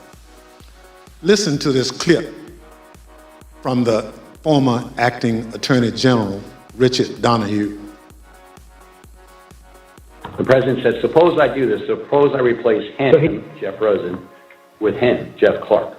What do you do?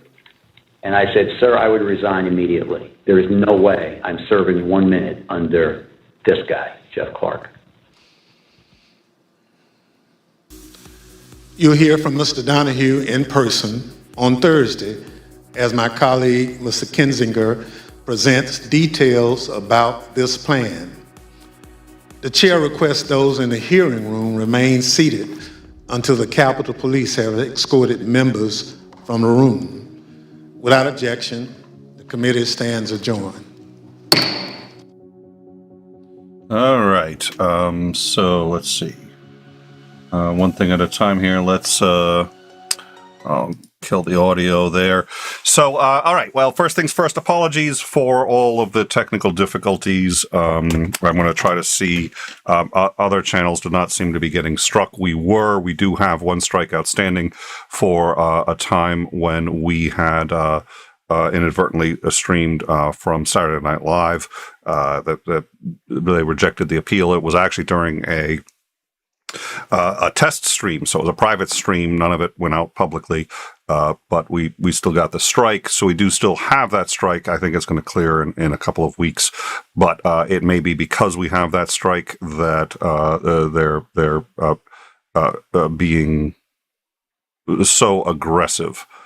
And it looks like we just got we're down again. I'm literally nobody's going to hear this because we're down, but I really want to know how on earth we're getting struck for me talking. I'm the one who's we do know that there's a a 30-second, roughly 30, or actually it may have been more than that, but we figured that out during the trucking episode, of course, that, there was maybe a 45-second delay between the copyrighted material and the strike. And so, you get hit after it. It's insane. But we're getting struck for me talking. I really would like to figure out how that works. Xandring, how are you? Oh, I'm doing okay. Kind of hot. Trying to keep service, running through the Allegheny Mountains. Good old Pennsylvania. Good to have you back. So, anyways, as I said, what we're going to do is we're going to try to figure out. We managed to make the first 3 hearings without having this happen. This is the 4th hearing. Obviously, we YouTube had some objections, so I do apologize. We're going to do our best to figure out what that is and to keep the stream from getting taken down next time. I noticed a large number of you guys stuck with us anyway, and I sincerely appreciate that. These are important enough that you really should hear the entire stream, and it is disappointing that In Time was not able to provide that to you. With any luck, in the playback, it will come out correctly, but it nonetheless, like, subscribe, share the content that you like. It's the nature of the beast. We have been taken down before. We've been taken down for a lot of stuff.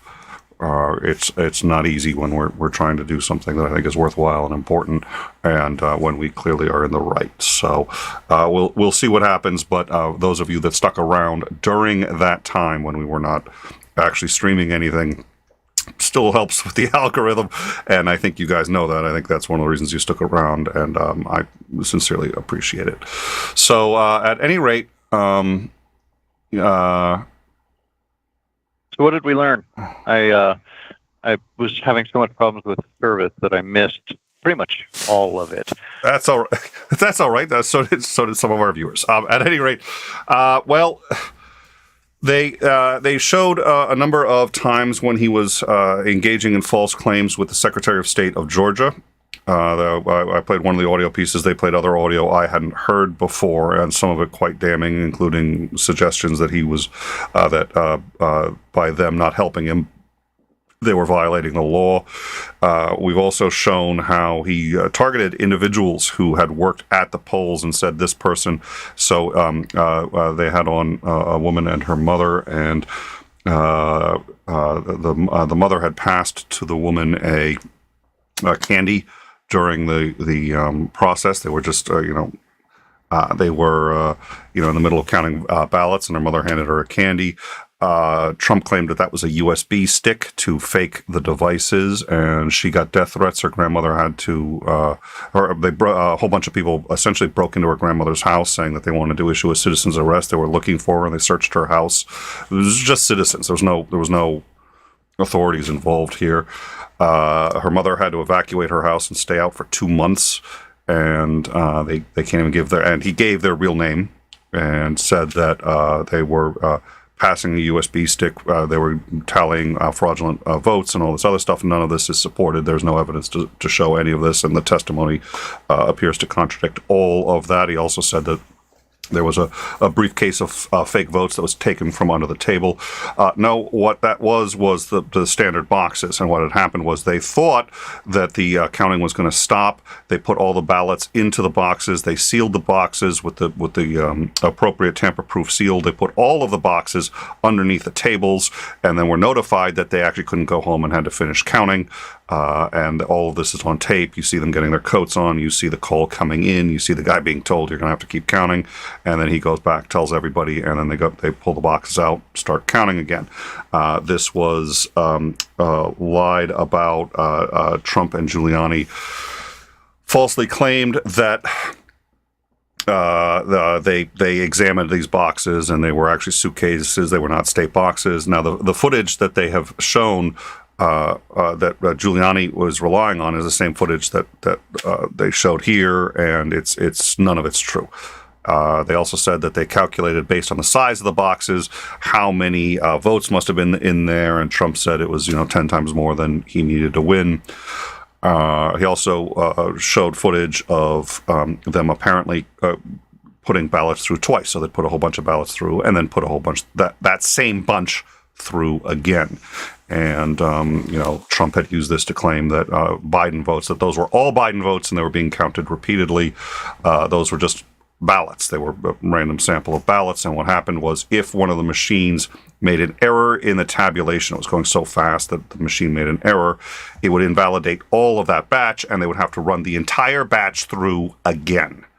So, and they offered as proof that this was in fact what was happening. It was happening correctly and it was standard operating procedure and happened with any batch. It didn't matter whether, and there was no Trump batch or Biden batch. They were all the ballots. It was just all the ballots as they had come in were in these batches.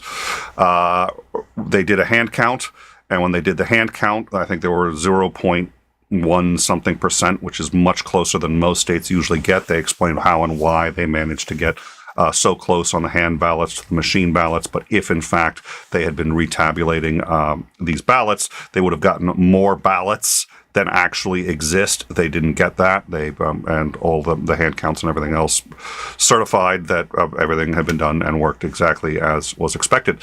So and then they demonstrate that, and then they showed calls between Giuliani and others saying that all this evidence existed, that there were that 10,000 people, actually I think the claim went up to 40,000 people that were dead had voted. They found 4 total people dead that had voted.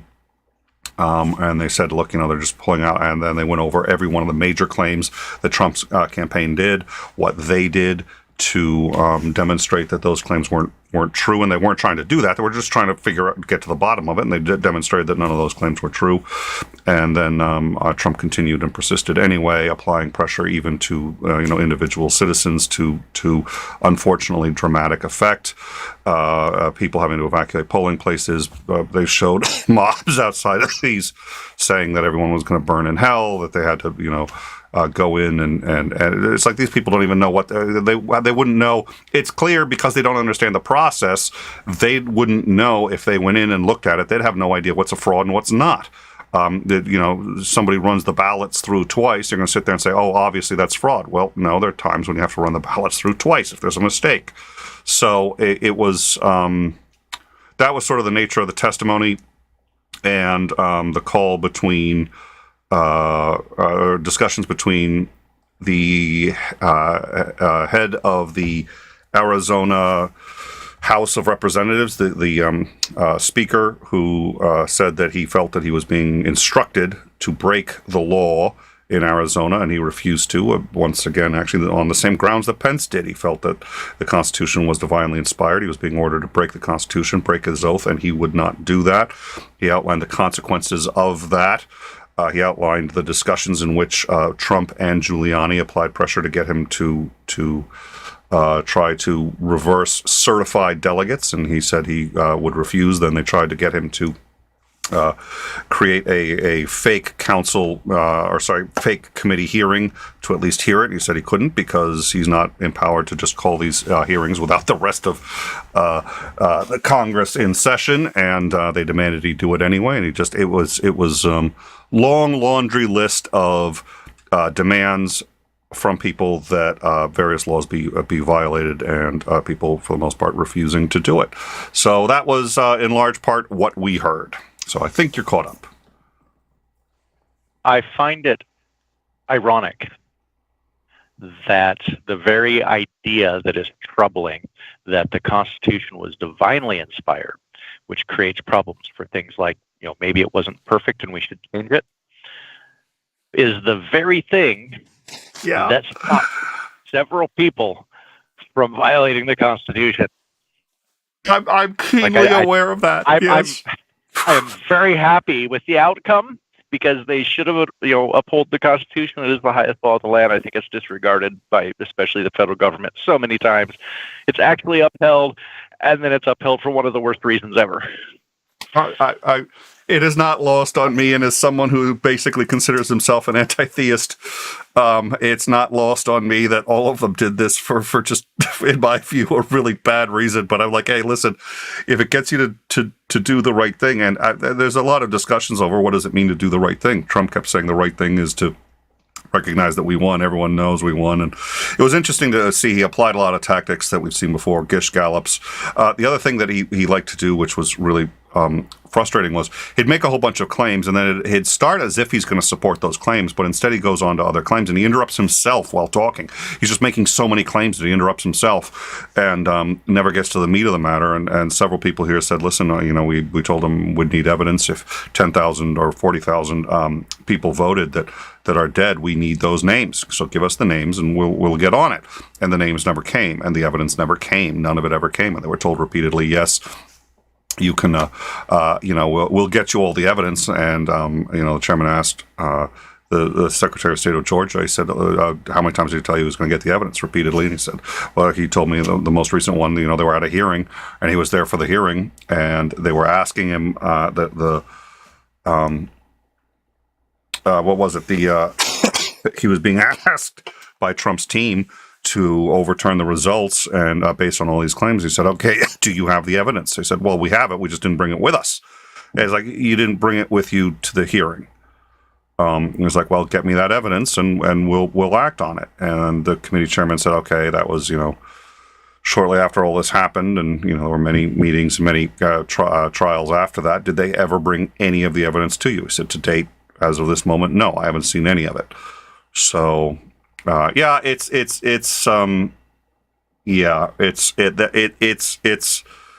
remarkable. The right thing is to follow the facts and follow the evidence. And the number of people too, where they talked about, people just said, well, my heart says that there was really fraud. Well, the human heart is the great example is, my heart tells me that the sun moves around the earth. And I can tell that because I see it moving around us every single day. And you go up and you see it move. And, human beings are very bad at putting together information, and our intuition isn't nearly as good as we give it credit for. It's confirmation bias. We think our intuitions are very, very good. They're actually astonishingly poor.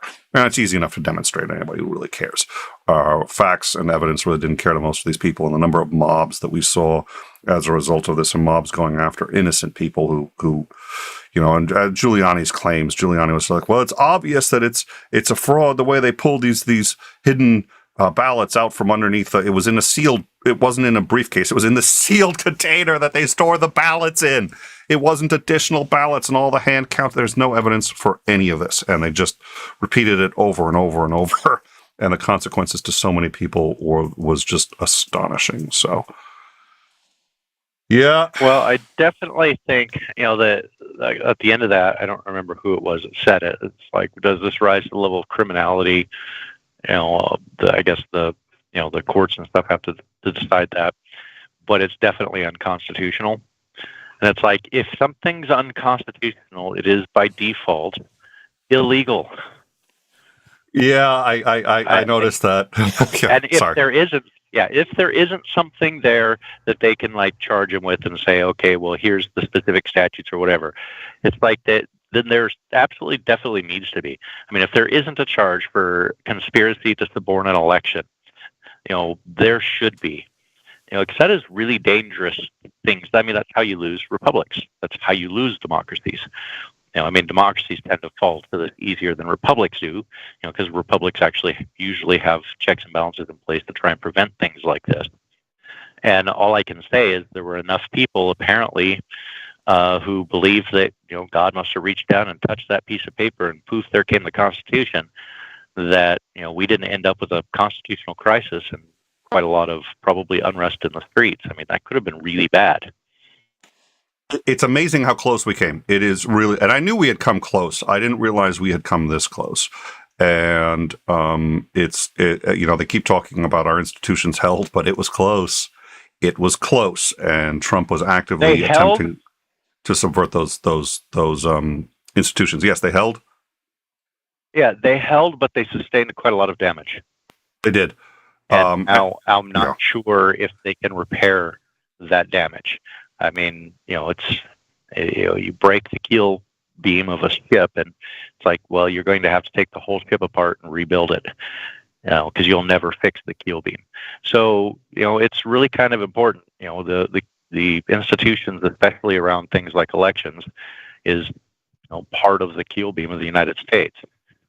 And I worry that enough damage has been done to it that we aren't going to recover. It's like, how many people now are never going to believe the results of an election are legitimate? It's like, I've heard lots of people talking about how, all this election fraud is taking place. And it's like, they've done investigations after investigations after investigations, and they have found fraud and improper dealings with elections. Like, we know it happens. And mistakes happen. There's outright fraud and mistakes happen. But they've never been able to support with any evidence that it happens widespread or to enough of a degree that it would actually swing most elections. I guess you could say on some local levels where it literally came down to like 3 votes. I guess you could say that, but those elections tend to be incredibly transparent, very easy to figure out if somebody cheated. The bigger you get, the harder that becomes. So I just worry about that, and the fact that they've kind of laid out different avenues to try and pull something like this off. And now other people can say, okay, well, here's where they fucked up, and now we can fix this so that this isn't quite a screw up, and we can pull this off.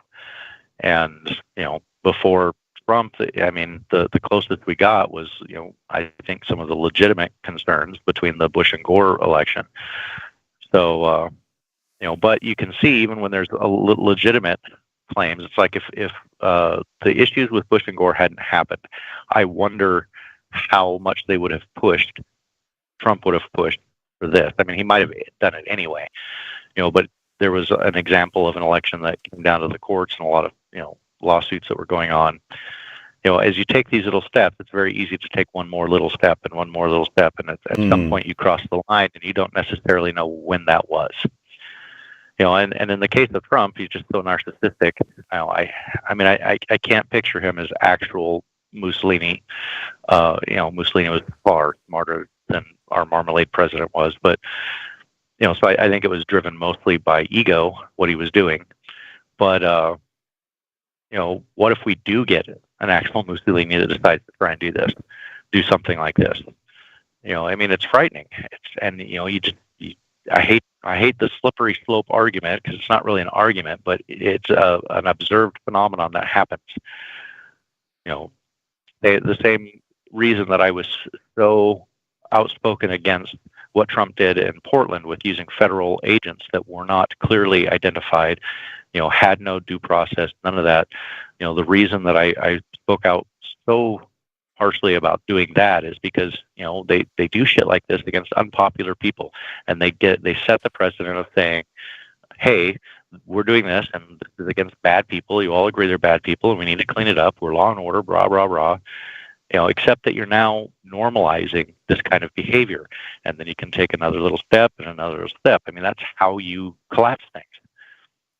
And they don't even have to necessarily be deliberately taken. You can accidentally take some steps, or make some mistakes and take some steps, or even have legitimate reasons to take some of those steps. And each one takes you a little bit closer to a line that is not very easy to see. And at some point, you fall over it.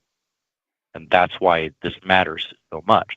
So many people on the right are just like, really, this was not as big a deal as they claimed that it was. And it's like, they did make some claims at the opening statement, where he's like, how he showed that he, essentially directed a violent mob against the Capitol.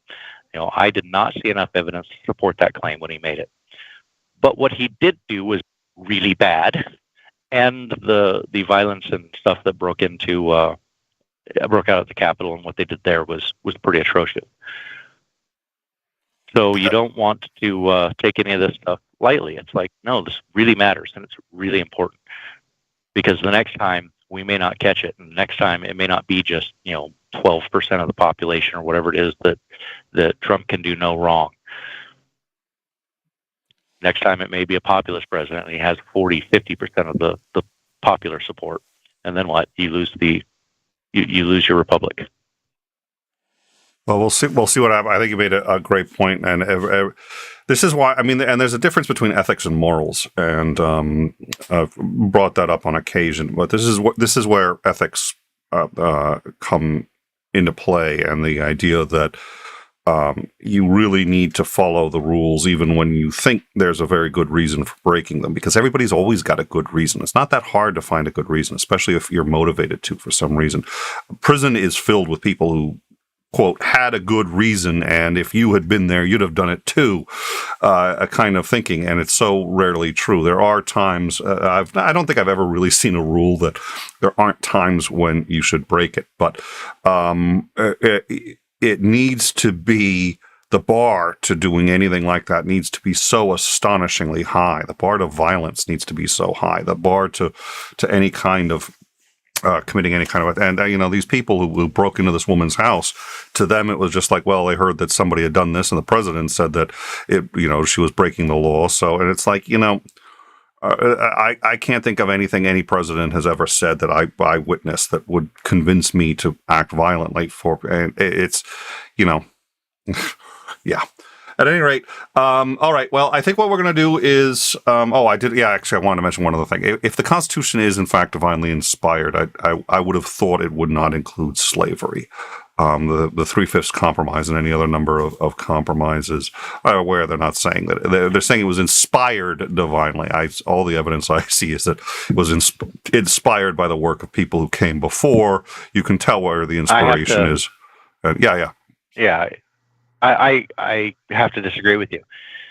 That actually supports it's divinely inspired, that it has the 3/5 compromise and the stuff in it, because right in the Bible it specifically tells you how the slaves are to obey their masters, and slavery was endorsed in the Bible. It does this. So if it would be in keeping with at least the Bible. With the old slavery to continue. With the Old Testament, which most people, when people say it was divinely inspired, usually what they mean is inspired by the New Testament God, who was very, very different than the Old Testament God, or inspired by Jesus. That said that. Well, no, Jesus is the one that told the slaves to obey their masters. I think that was Jesus. May have said that. I thought it was. Yes, he did. Paul. Oh well, there you go. If I may stand corrected on that one. Well, now that you say that, I'm not a Bible scholar, so I'm like, well, maybe I'm wrong, I guess. But I'm pretty sure, if I'm remembering correctly, Jesus is the one that said this. No, it was. I think it was Paul who said that.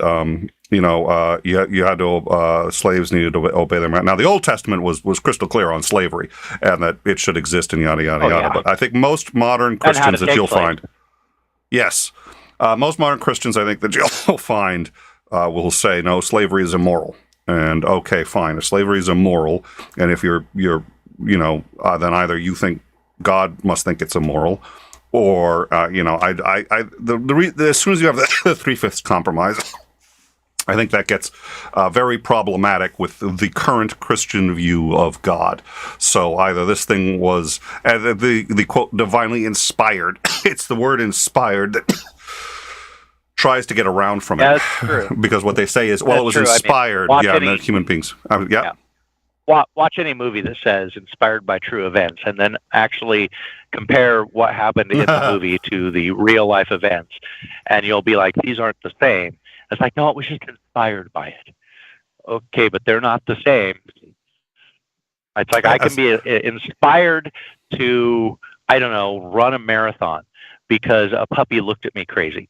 I mean, I guess you can draw inspiration to do something from just about anything. So I guess, it's not really all that specific.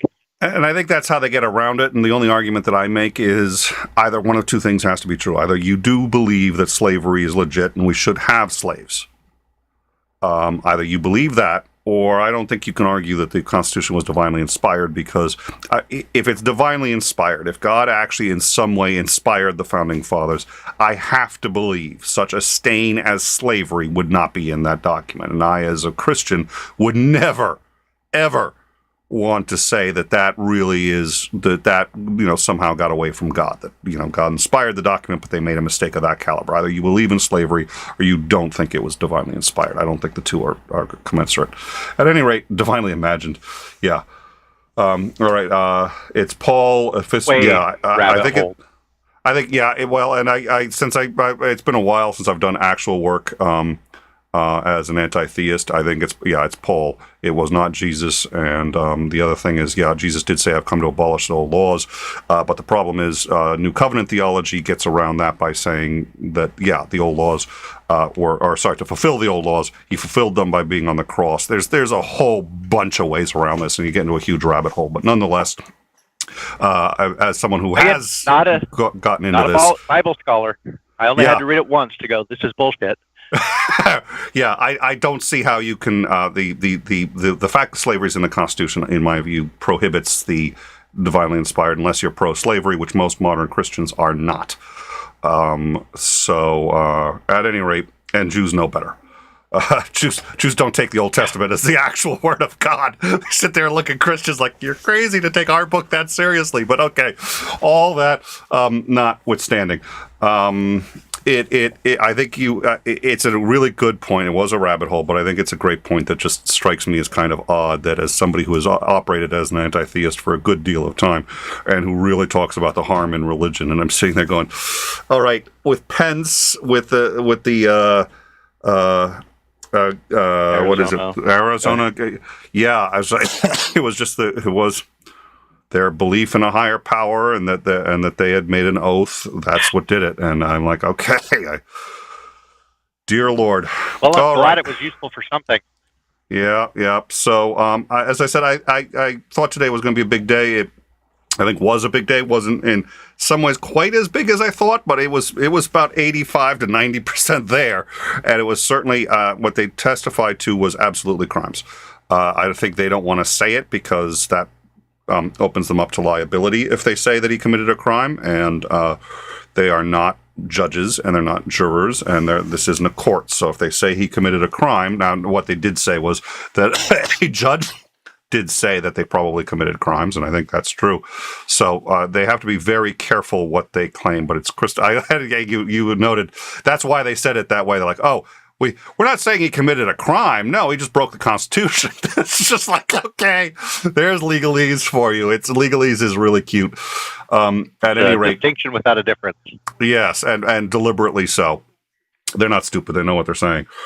So, well, and I think that it's really, really important if we want to try to restore, I don't even know if that's going to work, but at least try and restore, good sense and faith in our institutions, especially along things of, elections, transfers of power, and things like that.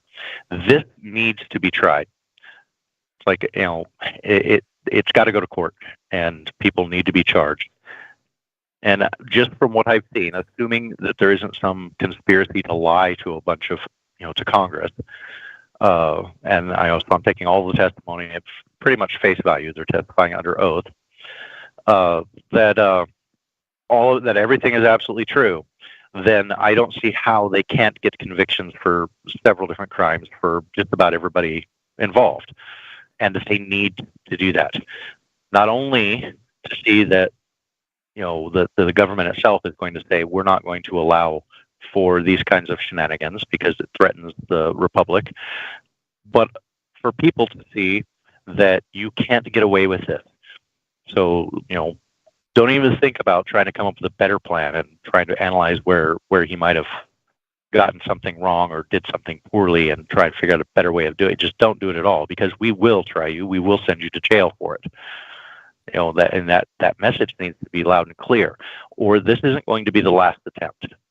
Somebody else is going to make some other attempt similar to this, and maybe we won't have enough, men of God, I hate to say it that way, but that's what they were, to stand up and say, no, the Constitution is akin to the Bible, and therefore I'm not violating it.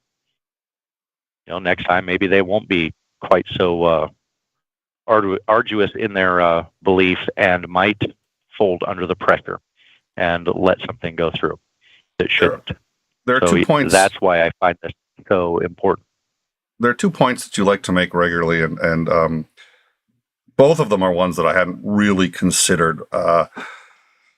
One, I think I sort of get to by another route, so I think it's a very good point. It hasn't had a huge impact on me because I'm already there, but vis-a-vis another means, which is that, anytime you expand the powers of any branch, especially the executive branch, for somebody that you have in office, you have to realize you're also giving it to the opposition. So never give your own guys powers that you don't want the opposition to have. And I think that's an extraordinarily important point. And I think that is one that the Founding Fathers really was a cornerstone in their thinking, and it was very deliberate. And it's one that I've underestimated. But the other one that you had brought up, and I think you brought this up when we were on the Pinochet episode, which was that there was something that had happened that I thought was reasonably minor. It might not have been minor under other circumstances, but in this particular case was minor. And I said, given all the other things, probably best to let it go. And you kind of chastised me for that. You were just like, listen, because the thing is, if you let it go now, you're sending the message that it's okay, and somebody else will do it. And what happens when it's not minor? What happens when it's somebody who really is trying to wield it? Trump isn't an authoritarian in that sense. What happens when it is an authoritarian and you let Trump off the hook for it? And I was like, that's a really good fucking point. So you've brought me around. Both of those, I think, were excellent points that you like to bring up. We had one other question that I want to quickly hit, and then any last words, and then we'll move on. Oh yeah, well, this is just it's a theoretical, but my read on Pence is as follows. So, what if Pence believed that God was telling him to commit a crime? I believe Pence is a true Abrahamic, and what that means is I think Pence probably actually fantasizes about being given some command on the level of Abraham, and coming through. Abraham was told to kill his child, take him up to the mountain, stab him, murder his own child. That's what God said, and Abraham was willing to do it. I think I have no doubt that Pence fantasizes about God asking him to make some kind of sacrifice and him coming through and doing it. That's how committed this guy is. And I think he'd do it, whatever it is. If he truly believed God had asked him to do something, he would do it. And I had said before, that was, our saving grace was in an administration that was willing to burn down every single institution. We had a guy there who was as committed to those institutions as any human being that has ever been there. And it may not be for great reasons, but he was committed to the institutions, and that's what we needed. So, he's a true Abrahamic. I think he's jealous of Abraham, to be quite honest. And he has no doubt, or he truly believes, and I think would, if he were asked to do the same thing, would do it. So that's where he is. I don't know. So any final thoughts before we get out of here? If only we could convince the majority of the population to care that deeply, as deeply as Pence cares about God, to get other people to care about each other. And I don't think we would have nearly the problems that we have today. I think that's true. All right, before we go, just one sort of final note. We are going to continue to bring these hearings. We're going to bring them as much as possible and as full as possible. I do apologize for the music. It did appear to have a positive effect. I have a few ideas as to how we may be able to, without music, because the reality is, this is a serious channel. We try to bring you the stuff seriously, and I was not pleased with having to do that music. So if you believe in what we do, if you support this channel, or at least support the ideas behind it and trying to get information and context to people and do a better job than the mainstream media, which I stand behind. I think we do. I think most of the time we do significantly better than the mainstream media. Like, subscribe, share. Those are free ways. Completely free, doesn't cost you a penny, and you can support this channel. So if you've seen other videos in the past that you like, if you think our content can help people do that. A lot of you stayed through even though we were down, and I take that as a sign of just trying to be supportive of this channel. So I sincerely appreciate that. You can also become a patron, come hang out on our Discord, learn more about what we do. But there are many ways to support this channel, and shows like this kind of show you we do often need that support. We get demonetized on at least half of our streams. And that's the nature of the beast. And we could do content that I can guarantee you would get more income, more ratings, more, we can get more viewers. Getting more viewers isn't that hard. Doing it the way this show is supposed to be, that's a challenge. So if you like this stuff, become a member if you can. If there's a way you want to give back and help support this channel, that's a way. Patreon is a way. Come onto the Discord and just hang and give us your ideas. Have your voice heard too, because the community and people talking, and if you've been watching the live chat, we know each other. We have a good time. We like talking to each other. We love giving each other a hard time. Why it is that certain people seem to think that I'm the one who needs to get the hardest time, I don't know. But we'll save that for another show. Well, you're the one that brought me on to give you that hard time. So I'm thinking that this is self-flatulation. You may be right. I may be a bit of a masochist. So, all right. Like you complain about it on air, yet you're like, so you could be free tomorrow to come in and do it. Okay, wait, what? Yeah, I don't know. Yeah, it's like, and okay, I was going to tell a bad joke. I'll save it. I'll save it for another time. It's a community effort, and I think those of you who've been around for a while are aware of that and can see that. So come in, be a part of the community one way or another, and find a way. If you're interested in giving back, there are many ways to do it, and one of them, like, subscribe, share. That helps too. So, and believe me when I tell you, I don't like asking for it. We are also, we do stream to several different platforms. We do have a Twitch account. We have the ability to stream simultaneously to several platforms, and we may be doing that next time. We'll have to see. The problem is, if we're off of YouTube, we're basically demonetized. So, again, not necessarily all that big a deal, considering. But we'll sort it out. We'll make sure the next hearing is going to be on Thursday. We are also going to do a rundown. But obviously there's a lot going on, so we're going to have to figure out how and when that's going to go. The problem is if we don't do a rundown, a lot of other news that has to be covered gets through, and I don't want to do that. We do have the additional 18 decisions expected this week from the Supreme Court, and I got to tell you, they're going to be big. So thank you all for joining us. Thank you for sticking with me as I make our plea, because our numbers have stayed constant as I've been doing that, so I appreciate that. And look forward to catching you all at a minimum at the next hearings, and we will see.